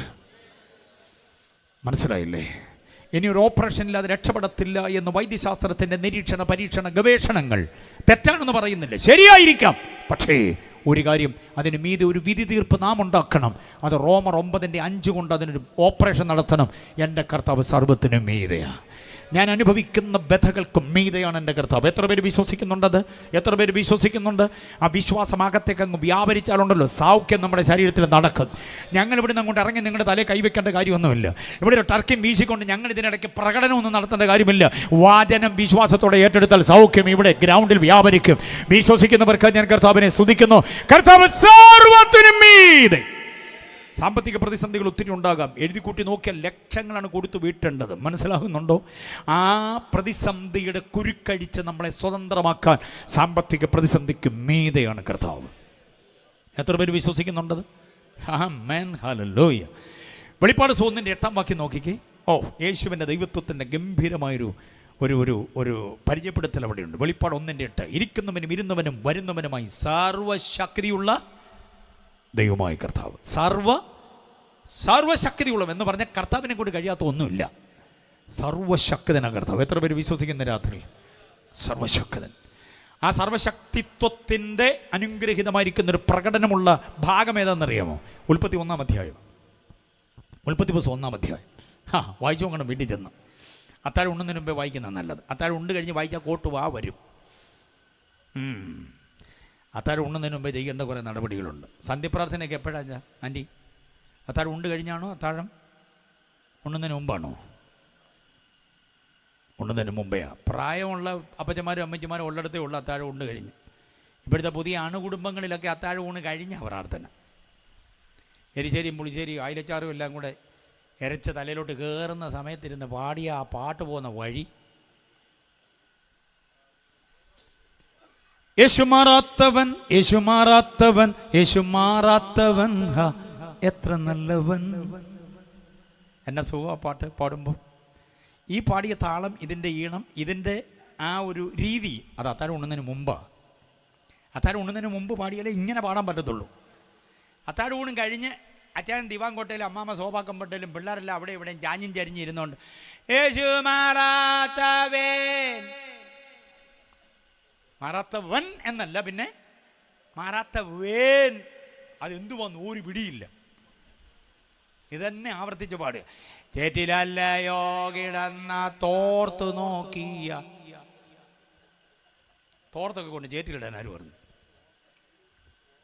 അത്താഴമൂണ് കഴിഞ്ഞുള്ള പാട്ടും അത്താഴത്തിന് മുമ്പുള്ള പാട്ടും തമ്മിൽ വലിയ വ്യത്യാസമാണ്. അതുകൊണ്ടാണ് പറഞ്ഞത് ഇന്ന് പറഞ്ഞു വിടുന്ന ഈ ഹോംവർക്ക് അത്താഴമുന്നതിന് മുമ്പേ വായിക്കണം.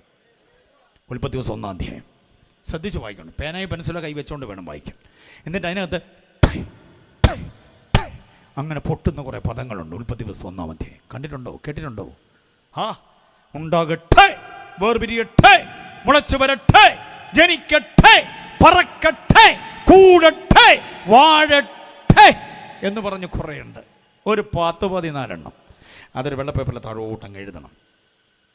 എന്നിട്ട് അതിന് നേരെ റെഫറൻസോടെ എഴുതണം. പേന ക്യാപ്പ് ചെയ്യണം, പുസ്തകം അടയ്ക്കണം, മുഴങ്കല്ലും കൊട്ടിരിക്കണം. എന്നിട്ട് എഴുതിയ പേപ്പർ നെഞ്ചോട് വെച്ചിട്ട് പറ, മഹാദൈവമേ, സർവശക്തിയുള്ള കർത്താവേ, അങ്ങ് പറഞ്ഞപ്പോൾ ഇതൊക്കെ സംഭവിച്ചു. അങ്ങ് പറഞ്ഞ മാത്രയിൽ ആ ശബ്ദത്തിൻ്റെ പ്രതിധ്വനി അടങ്ങുന്നതിന് മുമ്പ് അത് സംഭവിച്ചു. പൂഴി മണ്ണിനെ നോക്കി അതത് തരം വിത്തുള്ള സസ്യങ്ങൾ ഉണ്ടാകട്ടെ എന്ന് പറഞ്ഞപ്പോൾ ഉണ്ടായി. ഒരു തുമ്പി പോലും പറക്കാത്ത ആകാശ വികായസനെ നോക്കി അതത് തരം പറവജാതികൾ കൂട്ടമായി പറക്കട്ടെ എന്ന് പറഞ്ഞപ്പോൾ സംഭവിച്ചു.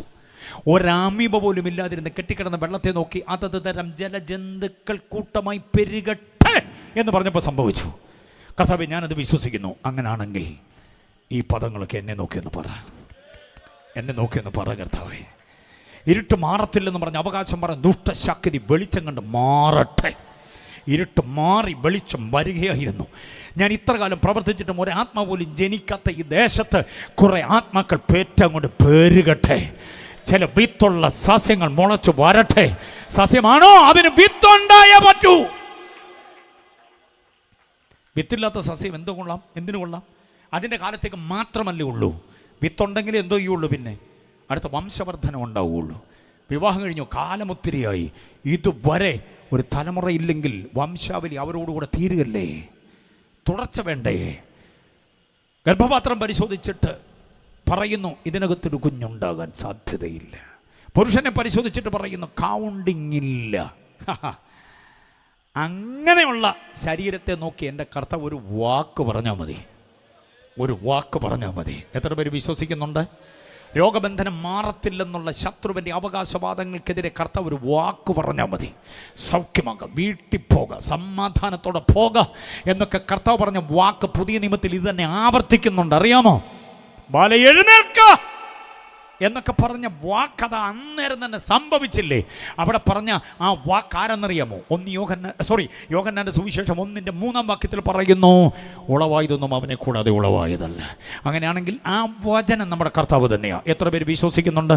എത്ര പേര് വിശ്വസിക്കുന്നുണ്ട്? അതാ ഞാൻ പറഞ്ഞത്, ഈ ഠേ ഠേ ഠേ ഠേ എന്ന് അവസാനിപ്പിക്കുന്ന പദങ്ങൾ നമ്മളെ നോക്കി കർത്താവ് എന്ന് പറഞ്ഞാലുണ്ടല്ലോ, ഈ ആ അവസ്ഥയ്ക്കൊരു മാറ്റമുണ്ടാകും.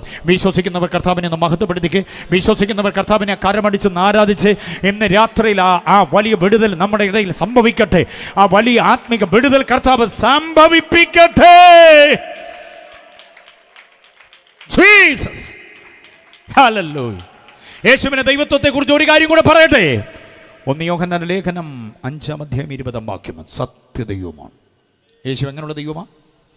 സത്യദൈവമായതുകൊണ്ട് പറഞ്ഞതെല്ലാം അങ്ങനെ തന്നെ സംഭവിക്കും. ചെയ്തതെല്ലാം സത്യമാണ്, ജീവിച്ചത് സത്യമാണ്, പറഞ്ഞത് സത്യമാണ്. കർത്താവിൽ വിശ്വസിച്ച നമ്മൾ വഞ്ചിതരല്ല. അവൻ്റെ വായിൽ അസത്യം, വഞ്ചന ഒന്നും ഇല്ലായിരുന്നു.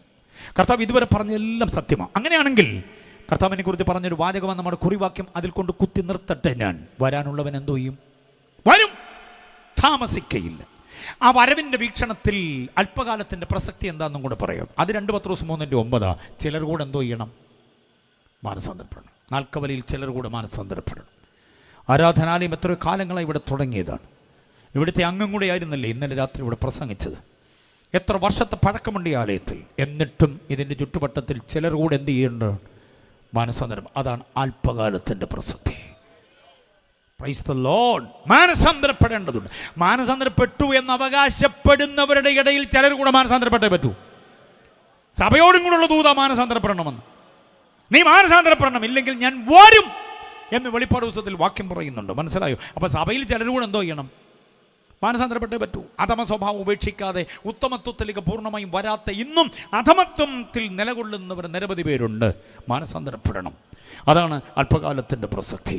വരാനുള്ളവൻ വരും എന്നുള്ള കാര്യം പഠിക്കുമ്പോൾ കർത്താവ് എവിടെ നിന്നാണ് വരുന്നതെന്നും കൂടെ പഠിക്കണം. ഫിലിപ്പിയ ലേഖനം 3:20 സ്വർഗത്തിൽ നിന്ന് വരും. 2 തെസ്സലോനിക്കർ 4:16 സ്വർഗത്തിൽ നിന്ന് ഇറങ്ങി വരും. അപ്പോൾ എവിടെ നിന്നാണ് വരുന്നത്? പാതാളത്തിൽ നിന്ന് കയറി വരികയല്ല, പിന്നെ സ്വർഗത്തിൽ നിന്ന് ഇറങ്ങി വരും. അത് പ്രത്യേകം ശ്രദ്ധിച്ചോണം. പാതാളത്തിൽ നിന്ന് കയറി വരുന്ന ഒരുവനെ നോക്കി നമ്മൾ താഴോട്ട് നോക്കി നിൽക്കുന്നവരല്ല, സ്വർഗത്തിൽ നിന്ന് ഇറങ്ങി വരുന്നവനെ കാണാൻ ഉയരത്തിലേക്ക് നോക്കി നിൽക്കുന്നവരാ. അവിടെ സ്വർഗത്തിൽ നിന്ന് ഇറങ്ങി വരുമെന്ന് പറയാനുള്ള കാരണം എന്താണെന്നറിയാമോ?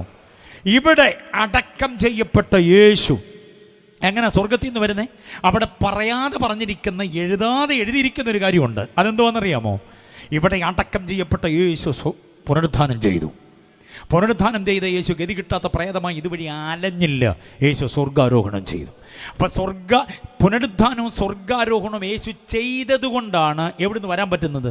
സ്വർഗത്തിൽ നിന്ന്. സ്വർഗത്തിൽ നിന്ന് വരുന്നു. എന്തിനാണ് വരുന്നത്? സ്വർഗത്തിൽ നിന്ന് നമ്മെ അവിടേക്ക് കൊണ്ടുപോകാനാണ്.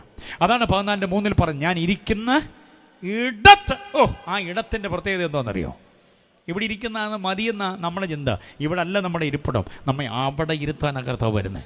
അവിടുത്തെ പ്രത്യേകത എന്താണെന്നറിയോ? പാപമില്ലാത്ത ഇടമാണ്, പാപരഹിത സ്ഥലമാണ്. നമ്മളെ വീണ്ടെടുത്ത് കർത്താവ് കൊണ്ടിരുത്തുന്നത് പാപമില്ലാത്ത ഇടത്ത്. അതിനാ അവിടെ നിന്നിറങ്ങി വരുന്നത്. സ്തോത്രം. ഓടിച്ചാൻ പോകാം. എങ്ങനെ വരുന്നതെന്നറിയാമോ? ഫിലിപ്പിയർ 3:21 നോക്കിക്കേ.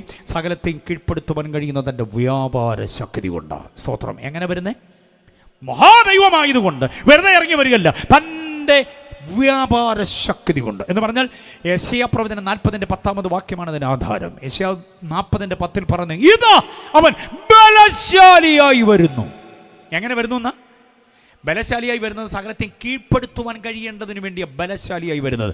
ഇപ്പം നമ്മളെ കീഴ്പ്പെടുത്താനാണ് ഇവിടുത്തെ സുവിശേഷ വിരുദ്ധ ശക്തികൾ നയിക്കുന്നത്. ഇന്നത്തെ പത്രത്തിലുമുണ്ട്, മനസ്സിലായി, ആൾക്കൂട്ടം ക്രൈസ്തവ ദേവാലയത്തെ പൊളിച്ച് അടുക്കിയത്. വാർത്ത വായിച്ചില്ലേ നിങ്ങൾ? ഇതിന് ദുരന്തം ആവർത്തിക്കുക തന്നെ ചെയ്യും. മനസ്സിലായില്ലേ? എല്ലാം ഇവിടെ നമ്മളെ കീഴ്പ്പെടുത്താൻ ശ്രമിക്കുക. പക്ഷേ സകലത്തെയും കീഴ്പ്പെടുത്തുവാൻ അവൻ വരാൻ പോകുന്നേ ഉള്ളൂ. എത്ര പേർക്ക് ബോധ്യമാകുന്നുണ്ട്? ഓക്കെ. ഇനി എന്തിനാ വരുന്നതെന്നും കൂടെ പറയാം. അതുകൂടെ പറഞ്ഞാലേ വിഷയം പൂർണ്ണമാകുള്ളൂ. എന്തിനാ വരുന്നതെന്നറിയാമോ?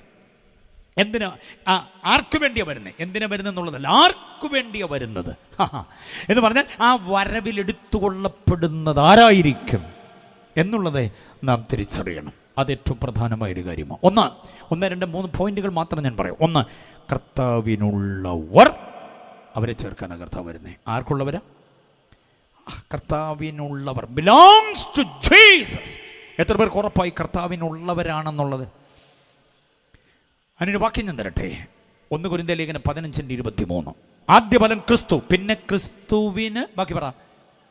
അതാണ് ക്രിസ്തുവിനുള്ളവരെ കൊണ്ടുപോകാനാണ് കർത്താവ് വരുന്നത്. ക്രിസ്തുവിനുള്ളവർ ആരാ? ക്രിസ്തുവിനുള്ളവരെന്നറിയാമോ? ക്രിസ്തുവിനുള്ളവർ ആരാന്നറിയണമെങ്കിൽ വേറൊരു വാക്യം എൻ്റെ കൂട്ടത്തിൽ കൂട്ടിച്ചേർക്കണം. യോഹന്നാന്റെ സുവിശേഷം 6:40. യോഹന്നാൻ 6:40. അവിടെ ഇങ്ങനെ പറയുന്നു, എല്ലാവരും പുത്രനെ നോക്കി വിശ്വസിച്ച് നിത്യജീവൻ പ്രാപിക്കണമെന്നുള്ളത് പിതാവിൻ്റെ ഇഷ്ടം. അങ്ങനെയുള്ളവരെ ഒടുക്കത്തെ നാളിൽ ഞാൻ എന്തോ ചെയ്യും? ഉയർത്തെഴുന്നേൽപ്പിക്കും. അപ്പോൾ എല്ലാവരും ആരെ നോക്കണം? പുത്രനെ നോക്കണം. എന്നിട്ട് എന്തോ ചെയ്യണം? വിശ്വസിക്കണം. വിശ്വസിച്ചാൽ എന്തോ കിട്ടും? നിത്യജീവൻ കിട്ടും. അങ്ങനെയുള്ളവരെ കർത്താവ് ഒടുക്കത്തെ നാളിൽ എന്തോ ചെയ്യും? അപ്പോൾ ക്രിസ്തുവിനുള്ളവരെല്ലാം എന്തോ പ്രാപിച്ചവരാ? നിത്യജീവൻ പ്രാപിച്ചവരാ. നിത്യജീവൻ പ്രാപിക്കുന്നത് രക്ഷയിലൂടെ, മാനസാന്തരത്തിലൂടെ, വീണ്ടും ജനനത്തിലൂടെ. അങ്ങനെയുള്ളവരെ ചേർക്കാനാണ് കർത്താവ് വരുന്നേ. സ്തോത്രം ചെയ്തിട്ട് കരങ്ങൾ ഉയർത്തി. അടുത്തൊരു വാക്യം കൂടെ തരാം. റോമാലേഖനം 6:5. റോമർ 6:5 ശ്രദ്ധിച്ച് കേട്ടോണം. കർത്താവ് വരുന്ന ആരെ ചേർക്കാനാ? തൻ്റെ മരണയടക്ക പുനരുദ്ധാനത്തോട് ഏകീഭവിച്ചവരെ ചേർക്കാനാ. കണ്ടോ? അവൻ്റെ മരണത്തോട് നിങ്ങൾ ഏകീഭവിച്ചവരായെങ്കിൽ അവൻ്റെ പുനരുദ്ധാനത്തിൻ്റെ സാദൃശ്യത്തോടെ എന്തോ ചെയ്യും? ഏകീഭവിക്കും. എന്തിനോട് ഏകീഭവിച്ചവരായെങ്കിൽ? മരണത്തിൻ്റെ സാദൃശ്യത്തോട് ഏകീഭവിച്ചവർക്ക് മാത്രമേ എന്തിനോട് ഏകീഭവിക്കാൻ പറ്റൂ? പുനരുദ്ധാനത്തോട് ഏകീഭവിക്കാൻ പറ്റൂ. മരണത്തിൻ്റെ സാദൃശ്യത്തോട് ഏകീഭവിക്കുന്ന കർമ്മം എന്തോ എന്ന് പറ. മരണത്തിൻ്റെ സാദൃശ്യത്തോട് ഏകീഭവിക്കുന്ന കർമ്മം എന്താ? അരക്കൊപ്പം വെള്ളത്തിൽ ഇറങ്ങി നിൽക്കുന്ന ദൈവദാസൻ്റെ അരികിലേക്ക് സ്തോത്രാർപ്പണങ്ങളോട് ഇറങ്ങിച്ചെല്ലുന്ന ഒരു വിശ്വാസി, ആണോ പെണ്ണോ ആകട്ടെ, അദ്ദേഹത്തോട് ചില ചോദ്യങ്ങൾ ചോദിക്കുന്നു. ചോദ്യത്തിനെല്ലാം ഉവ്വ് ഉവ്വ് ഉവ്വ് എന്നുത്തരം പറയുന്നു. നിന്റെ വാമൊഴി പ്രകാരവും വിശുദ്ധ തിരുവെഴുത്തും പ്രകാരം ഞാൻ നിന്നെ പിതാവിൻ്റെ പുത്രൻ്റെ പരിശുദ്ധാത്മാവിൻ്റെ നാമത്തിൽ ഈ ജലത്തിൽ മുഴുകൽ സ്നാനം കഴിപ്പിക്കുന്നു എന്ന് പറഞ്ഞൊരു പ്രാർത്ഥനയ്ക്ക് ശേഷം പിടിച്ചൊരൊറ്റ മുക്കം കൊണ്ട് മുക്കും. അണിവരൽ പോലും പുറത്ത് കാണത്തില്ല. മുടിനര പോലും ജലപ്പരപ്പിൽ പൊന്തിക്കിടക്കത്തില്ല. എത്ര വണ്ണക്കാരനാണെങ്കിലും പൊണ്ണക്കാരിയാണെങ്കിലും പേടിച്ച് ഞങ്ങൾ താക്കും. ഈ ഇരിക്കുന്ന ദൈവദാസന്മാരെ കണ്ടോ? എത്ര എണ്ണത്തെ മുക്കിയതാണെന്നറിയോ? ആൻറ്റി മുക്കുന്നത് വാശി തീർക്കാനല്ല. വാശി തീർക്കാനാണെങ്കിൽ താത്തു വെച്ചുകൊണ്ടിരുന്നാൽ മതിയല്ലോ, പൊക്കണ്ടല്ലോ. ഇത് വാശി തീർക്കാനല്ല മുക്കുന്നത്, അടക്കത്തിൻ്റെ രൂപത്തോടെ ഏകീഭവിക്കാൻ. മരിച്ച് അടക്കം. ഇന്ന് ഞാൻ നാളെ നീ ഗിൽറ്റിട്ട പേപ്പറൊക്കെ ഒട്ടിച്ച പെട്ടി കണ്ടിട്ടുണ്ടോ? എവിടെയെങ്കിലും തുറന്നിരിപ്പുണ്ടോ? അത് എവിടെയെങ്കിലും മണ്ണ് മൂടാതിരിക്കുന്നുണ്ടോ? നമ്മൾ 5-6 പേര് വാരിയിട്ട മണ്ണ് മതിയോ പെട്ടിക്ക് മൂടാൻ? പോരാ. നമ്മളൊരു പിടി മണ്ണ് വാരിയിട്ട് നമ്മളിങ്ങ് മാറി, ബാക്കി പണിക്കാർ ഇത് മൊത്തം അതിൻ്റെ പുറത്തോട്ട് ഇട്ടുകൊണ്ടിരിക്കുകയാണ്. ആ പെട്ടി കാണത്തില്ല, പെട്ടിക്കകത്ത് വെച്ചത് കാണത്തില്ല എന്നതുപോലെ പാപത്തിൽ മരിച്ച വ്യക്തിയെ അതിൻ്റെ രൂപത്തോടെ ഏകീഭവിക്കാനാണ് പിടിച്ച് താക്കുന്നത്. എത്ര പേർക്ക് മനസ്സിലായി? പക്ഷേ യേശു അടക്കപ്പെടുക മാത്രമല്ല, ഉയർക്കുകയും കൂടെ ചെയ്തുകൊണ്ടാണ് പിടിച്ച് പോക്കുന്നത്. അതുകൊണ്ട് മരണത്തിൻ്റെ, അടക്കത്തിൻ്റെ, ഉയർപ്പിൻ്റെ രൂപത്തോടെ ഏകീഭവിക്കുന്ന സ്നാനം ഏറ്റവരെ കൊണ്ടുപോകാനാണ് കർത്താവ് വരുന്നത്. സ്തോത്രം. അതിന് സ്നാനപ്പെട്ടെങ്കിൽ പോവുകയുള്ളൂ ഉറപ്പ് തരാം. റോമാലേഖനം 6:3 വാക്യം. 6:3 എന്താ പറയുന്നറിയാമോ? ക്രിസ്തുവിനോട് ചേരുവാൻ സ്നാനമേറ്റ നിങ്ങൾ. ഗലാത്യർ 3:27 ക്രിസ്തുവിനോട് ചേരുവാൻ സ്നാനമേറ്റ നിങ്ങൾ ക്രിസ്തുവിനെ എന്തോ ചെയ്തിരിക്കുന്നു? ധരിച്ചിരിക്കുന്നു. 6:3 ഗലാത്യർ 3:27 ഈ 2 വാക്യങ്ങൾ ശ്രദ്ധിക്കണം. ക്രിസ്തുവിനോട് ചേർന്നവരെ കൊണ്ടുപോകാനാ. ചേരുന്ന ഏതിനാലാണ് ചേരുന്നത്? സ്നാനത്തല. കുഞ്ഞുങ്ങളൊക്കെ ശ്രദ്ധിച്ചോണം. പക്വതയിലേക്ക് വരുമ്പോൾ സ്നാനപ്പെടാൻ തയ്യാറാകണം. സ്നാനപ്പെട്ടാൽ മാത്രമേ ആരോട് ചേരത്തുള്ളൂ? ക്രിസ്തുവിനോട് ചേരത്തുള്ളൂ. അടുത്ത ചോദ്യം, ക്രിസ്തുവിനോട് ചേർന്നാൽ നമ്മൾ എന്താവും എന്ന് പറ. ക്രിസ്തുവിനോട് ചേരുന്നവർ ക്രിസ്തുവുമായിട്ട് എന്തോ ആകും? 1 കൊരിന്ത്യർ ലേഖനം 6:17 വാക്യം. ഞാൻ ഈ വാക്യങ്ങൾ വായിപ്പിക്കാത്തതുകൊണ്ട് തള്ളിക്കളയരുത്, വാക്യങ്ങൾ നിങ്ങൾ ഏറ്റെടുത്തോണം. 1 കൊരിന്ത്യർ 6:17 പറയുന്നത് എന്താണെന്നറിയാമോ? ക്രിസ്തുവിനോട് പറ്റിച്ചേരുന്നവൻ ക്രിസ്തുവുമായിട്ട് എന്തോ ആകും? ഏക ആത്മാവാകും. ക്രിസ്തുവിനോട് പറ്റിച്ചേരുന്നവൻ അവനുമായിട്ട് എന്തോ ആകുന്നു? അങ്ങനെ സ്നാനത്താൽ നമ്മൾ ക്രിസ്തുവിനോട് എന്തോ ആകുന്നു? ഏക ആത്മാവാകും. ആ വാക്യത്തിൻ്റെ പൊരുൾ പഠിക്കണമെങ്കിൽ ഉൽപ്പത്തി 2:24 പഠിക്കണം. ഉൽപ്പത്തി 2:24 പറയുന്നു, പുരുഷൻ അപ്പനെയും അമ്മയും വിട്ട് ഭാര്യയോട് പറ്റിച്ചേരും, ഇരുവരും, ബാക്കി പറ, ഒരു ദേഹമായി മാറും. പക്ഷെ യേശുവിനോട് പറ്റിച്ചേരുന്നവൻ യേശുവുമായിട്ട് എന്തോ ആകും? ദേഹമല്ല, ഏക ആത്മാവാകും. 2 ഭാര്യയോട് പറ്റിച്ചേരുന്ന പുരുഷനും പുരുഷനോട് പറ്റിച്ചേരുന്ന ഭാര്യയും ഒരു ദേഹമായി മാറും. അതുകൊണ്ട് ശുശ്രൂഷകന്മാർ പറഞ്ഞു പിടിപ്പിക്കുന്ന ഈ ഉഭയസമ്മതത്തിൽ പറയുന്നൊരു കാര്യമുണ്ട്, മരണം നമ്മെ വേർപിരിക്കുന്ന നാൾ വരെ. അപ്പോൾ വിവാഹബന്ധത്തിൻ്റെ ഉടമ്പടി ബന്ധം എത്ര വരെ ഉള്ളൂ? എന്ന് വരെ ഉള്ളൂ? മരണം വരെ ഉള്ളൂ. കാരണം എന്താണെന്നറിയാമോ? ഇവർ തമ്മിൽ ചേർന്നാലും ഒരു ദേഹമേ ആകുന്നുള്ളൂ. യേശുവിനോട് ചേരുന്നവരാ ഒരാത്മാവാകുന്നത്. ദേഹത്തിന് മരണമുണ്ട്, ആത്മാവിന് മരണമില്ല. എത്ര പേർക്ക് മനസ്സിലാകുന്നുണ്ട് ഞാൻ പറഞ്ഞ പൊരുൾ? അതുകൊണ്ട് സ്നാനം വേണമെന്ന് ഞങ്ങൾ ഈ നിർബന്ധിക്കുന്നതിൻ്റെ കാരണം മനസ്സിലായോ? ദേഹമായി മാത്രം പോയാൽ മരണം കൊണ്ട് ആ 2 ദേഹങ്ങളും എന്തോ ചെയ്യും? വേർപെടും. ഭവനത്തിലെ ശുശ്രൂഷ കഴിഞ്ഞിട്ട് പ്രധാന ശുശ്രൂഷ പറയുകയാണ്, ഇനിയും ഭൗതിക ശരീരം നമ്മൾ സെമിത്തേരിയിലേക്ക് വഹിക്കുകയാണ്, അതിന് വേണ്ടുന്ന ക്രമീകരണങ്ങൾ ചെയ്യാമെന്ന് പറയുമ്പോൾ ആരോഗ്യമുള്ള കുറേ ചെറുപ്പക്കാരും കൊണ്ട് വന്ന് വട്ടം പിടിച്ച് അച്ഛനെ പൊക്കാൻ തുടങ്ങുമ്പോൾ അമ്മമ്മ വീണ് കിടന്നൊരു കാര്യത്തിൽ അയ്യോ കൊണ്ടുപോകല്ലേ എന്നും പറഞ്ഞൊരു ബഹളമുണ്ട്. കണ്ടിട്ടുണ്ടോ? എന്നാൽ കൊണ്ടുപോകുന്നില്ല, ഇവിടെ വെച്ചേക്കുക എന്ന് പറയാമെങ്കിൽ അതേ അമ്മാമ്മ തന്നെ പറയും, ഇവിടെ വെച്ചിട്ട് കാര്യമില്ല, എടുത്തുകൊണ്ട് വെക്കും. ഞാൻ ഒരു നാട്ടു നടപ്പനുസരിച്ച് പറഞ്ഞെന്നുള്ളതേ ഉള്ളൂ. ജീവൻ പോയ അച്ഛൻ്റെ ദേഹം അവിടെ വെച്ചുകൊണ്ടിരുന്ന വല്ല ഗുണമുണ്ടോ? ഇല്ല. ജീവൻ പോയാൽ കൊണ്ടുപോയേ പറ്റത്തുള്ളൂ. മനസ്സിലായില്ലേ? മരണം നമ്മെ വേർപിരിക്കുന്ന നാൾ വരെ. പക്ഷേ മരണമില്ലാത്ത ഒരുവനെ ഇന്ന് രാത്രിയുടെ ഉയർത്തുന്നു. അവനുമായിട്ട് സ്നാനത്താൽ ഒന്നാകുന്നത്. ക്രിസ്തുവിനോട് പറ്റിച്ചേരുന്നവൻ അവനുമായിട്ട് എന്തോ ആകുന്നു? ഒരാത്മാവാകുന്നു. ആത്മാവിന് മരണമില്ല. അതുകൊണ്ട് ആത്മമണ്ഡലത്തിലേക്ക് പ്രവേശിക്കണമെങ്കിൽ ക്രിസ്തുവുമായിട്ട് ഏകാത്മാവാകണം. അതുകൊണ്ടാണ് കൊരിന്ത്യർ ലേഖനത്തിൽ പറഞ്ഞത്, ജഡരക്തങ്ങൾ സ്വർഗരാജ്യം എന്തോ ചെയ്യത്തില്ല, അവകാശമാക്കത്തില്ല. അപ്പോൾ ആരെ കൊണ്ടുപോകാനാണ് കർത്താവ് വരുന്നത്? നിത്യജീവൻ പ്രാപിച്ച്, മാനസാന്തരപ്പെട്ട് നിത്യജീവൻ പ്രാപിച്ചവരെ, ക്രിസ്തുവിനോട് ചേരേണ്ടതിന് സ്നാനമേറ്റവരെ. കണ്ടോ? അടുത്ത ഒരെണ്ണം കൂടെ പറഞ്ഞ് നിർത്താം. കർത്താവദാസൻ പറഞ്ഞ സമയം അവിടെ എത്തും. ഒറ്റ ഒരെണ്ണം കൂടെ പറയാം. എൻ്റെ മാംസം തിന്നുകയും എൻ്റെ രക്തം കുടിക്കുകയും ചെയ്യുന്നവനെ ഞാൻ ഒടുക്കത്തെ നാളിൽ എന്തോ ചെയ്യും? അപ്പം എന്തിൽ പങ്കെടുക്കണം? കർത്തൃമേശ ശുശ്രൂഷയിൽ പ്രാഗൽഭ്യത്തോടെ പങ്കെടുക്കുന്നവർ സ്തോത്രം ചെയ്താട്ടെ. വേദപുസ്തകത്തിൽ അപ്പവും മീഞ്ഞും എവിടെ ആദ്യം കാണുന്നതെന്നറിയാമോ? വേദപുസ്തകത്തിൽ അപ്പവും മീഞ്ഞും ആദ്യം കാണുന്നത് എവിടെ? ഉൽപ്പത്തി 14:18 വാക്യത്തിൽ. ഉൽപ്പത്തി 14:18 മൽക്കിസദേക്ക് എന്ന് പറയുന്ന മഹാനായ ഒരു മനുഷ്യൻ്റെ തളികയിൽ അദ്ദേഹം പിടിച്ചുകൊണ്ട് നിൽക്കുകയാണ് ഒരു തളിക. ആ തളികയിൽ 2 വിശേഷ വിഭവങ്ങളാണ്. എന്തോന്ന്? അപ്പവും മീഞ്ഞും. ആ അപ്പവും മീഞ്ഞും യേശുവിൻ്റെ മാംസവും രക്തവുമാണെന്നൊരു തിയോളജി ഇല്ല. ഞാൻ പറയാൻ വരുന്നത് കേവലം അപ്പവും മീഞ്ഞും. ഇത് മൽക്കീസേദെക്ക് പിടിച്ചുകൊണ്ട് നിൽക്കാൻ തുടങ്ങിയിട്ട് കുറേ കാലമായി, കുറേ നേരമായി, കാലമല്ല നേരമായി. നമുക്ക് ചോദിക്കാം, സാർ ആർക്ക് കൊടുക്കാനാ, ഞങ്ങൾക്ക് തരുമോ അല്പം? അദ്ദേഹം പറഞ്ഞു, നോ, നിങ്ങൾക്ക് തരാനുള്ളതല്ല. പിന്നെ ആർക്കാ സാർ? ഇവിടെ നിൽക്കി കാണിച്ചു തരാം. അതാരാണെന്ന് പറയൂ പ്ലീസ്, ഒരു ക്ലൂ തന്നെ. അദ്ദേഹം പറയും, 5 രാജാക്കന്മാരെ തോൽപ്പിച്ച് ജയാളിയായി ഒരുവൻ കയറി വരും. ആരാ കയറി വരാൻ പോന്നേ? ജയാളിയായി വരും. അവന് കൊടുക്കാനുള്ളത് അപ്പവും മീനും. സാധാരണ അപ്പവും മീനും കഴിക്കാനുള്ള യോഗ്യത മൽക്കീസേദെക്കിൻ്റെ ക്രമപ്രകാരം ജയിച്ചവനാണെങ്കിൽ യേശുവിൻ്റെ ശരീരവും രക്തവും രൂപകമാകുന്ന അപ്പവും മീനും കഴിക്കാനുള്ള യോഗ്യത എന്തോന്ന് പറ? ജയിക്കുന്നവന്. മണ്ണിനെ ജയിക്കണം, കസേര ജയിക്കണം, പെണ്ണിനെ ജയിക്കണം, ആണിനെ ജയിക്കണം, കീശയെ ജയിക്കണം. റിയാലും ദിർഹവും ദറംസും ഡോളറും യൂറോയും പൗണ്ടും സ്വന്തം തണ്ടപ്പേരിൽ തീരാധാരം എഴുതി കിട്ടിയ ഭൂമിയൊന്നും ആത്മീയതയെ തോൽപ്പിക്കരുത്. അങ്ങനെ ജയം പ്രാപിച്ച് നീ രാത്രിയെ ജയിക്കണം, പകലിനെ ജയിക്കണം, ഏകാന്തതയെ ജയിക്കണം, സകലവിധമായ പാപരാഗങ്ങളെയും ജയിക്കണം, പാപനിയോഗങ്ങളെ ജയിക്കണം. എല്ലാവരോടും പറയാം, വാട്സപ്പ് ജയം പ്രാപിച്ചതാകണം, യൂട്യൂബും എല്ലാം തന്നെ സോഷ്യൽ മീഡിയാസ് മുഴുവനും ജയിച്ചതാകണം. മനസ്സിലായില്ലേ? കർത്താവിൻ്റെ കണ്ണും കൂടി ഡിസ്പ്ലേയിലേക്ക് ഉണ്ടെന്നുള്ള ബോധമുണ്ടാകണം. അക്ഷരക്കുട്ടികൾ തയ്യാറാക്കുമ്പോൾ, ഫോർവേഡ് ചെയ്യുമ്പോൾ, വന്നതൊക്കെ ആസ്വദിക്കുമ്പം ആരും കൂടെ കാണുന്നുണ്ടിത്? കർത്താവും കൂടെ ഡിസ്പ്ലേയിലേക്ക് നോക്കുന്നുണ്ടെന്ന് പഠിക്കണം. ജയം പ്രാപിച്ചവന് മാത്രമേ കയറിപ്പോകാൻ പറ്റുള്ളൂ. കർത്താവ് ജയിച്ചവരെ കൊണ്ടുപോകാനാണ് വരിക. ഒറ്റ വാക്യം ഉപസംഹാരമായി തരാം. വെളിപ്പാട് പുസ്തകം 21:7 വാക്യം. വെളിപ്പാട് പുസ്തകത്തിൽ എത്തിയപ്പോൾ മനസ്സിലായല്ലോ തീരാൻ പോവുക. ഇനി അങ്ങോട്ട് പുസ്തകം ഇല്ലല്ലോ. 21:7 വാക്യത്തിൽ പറയുന്നു, ജയിക്കുന്നവന് ഞാൻ ഇത് അവകാശമായി കൊടുക്കും. ആർക്കാ? ജയിക്കുന്നവന് ഞാൻ ഇത് അവകാശമായി കൊടുക്കും. അടുത്ത പ്രയോഗം കണ്ടോ? ആ വാക്യത്തിൽ തന്നെ ഉള്ളത്, ഞാൻ അവന് ദൈവവും അവൻ എനിക്ക് മകനുമായിരിക്കും. അപ്പം ജയം പ്രാപിക്കുന്നവരെയാണ് ഒടുക്കത്തെ നാളിൽ ഉയർത്തെഴുന്നേൽപ്പിക്കുന്നത്. നമ്മുടെ കർത്താവ് വരാറായി. കൊയർ വേഗം വരുന്നു. നമ്മൾ ഒരുമിച്ചൊരു പ്രത്യാശയോടെ പാട്ട് ചേർന്ന് പാടുന്നു. ആ പാട്ടിനോട് ഒപ്പം നമ്മൾ ഒരുമിച്ച് പ്രത്യാശയോടെ പാടുമ്പോൾ നമ്മുടെ കർത്താവിൻ്റെ വരവ് ഇന്ന് രാത്രിയിൽ ആശീർവാദം പറയുന്നതിന് മുമ്പായിരുന്നെങ്കിലോ, നാളെ സഭായോഗത്തിൽ നമ്മൾ വരുന്നതിന് മുൻപായിരുന്നെങ്കിലോ എന്ന പ്രത്യാശയോടെ ഒന്ന് പാടുന്നത് നല്ലതായിരിക്കും. നമ്മുടെ കർത്താവ് വെളിപ്പെടുന്നു. എത്ര പേർക്ക് ബോധ്യമുണ്ട് കർത്താവ് വരാറായി എന്നുള്ളത്?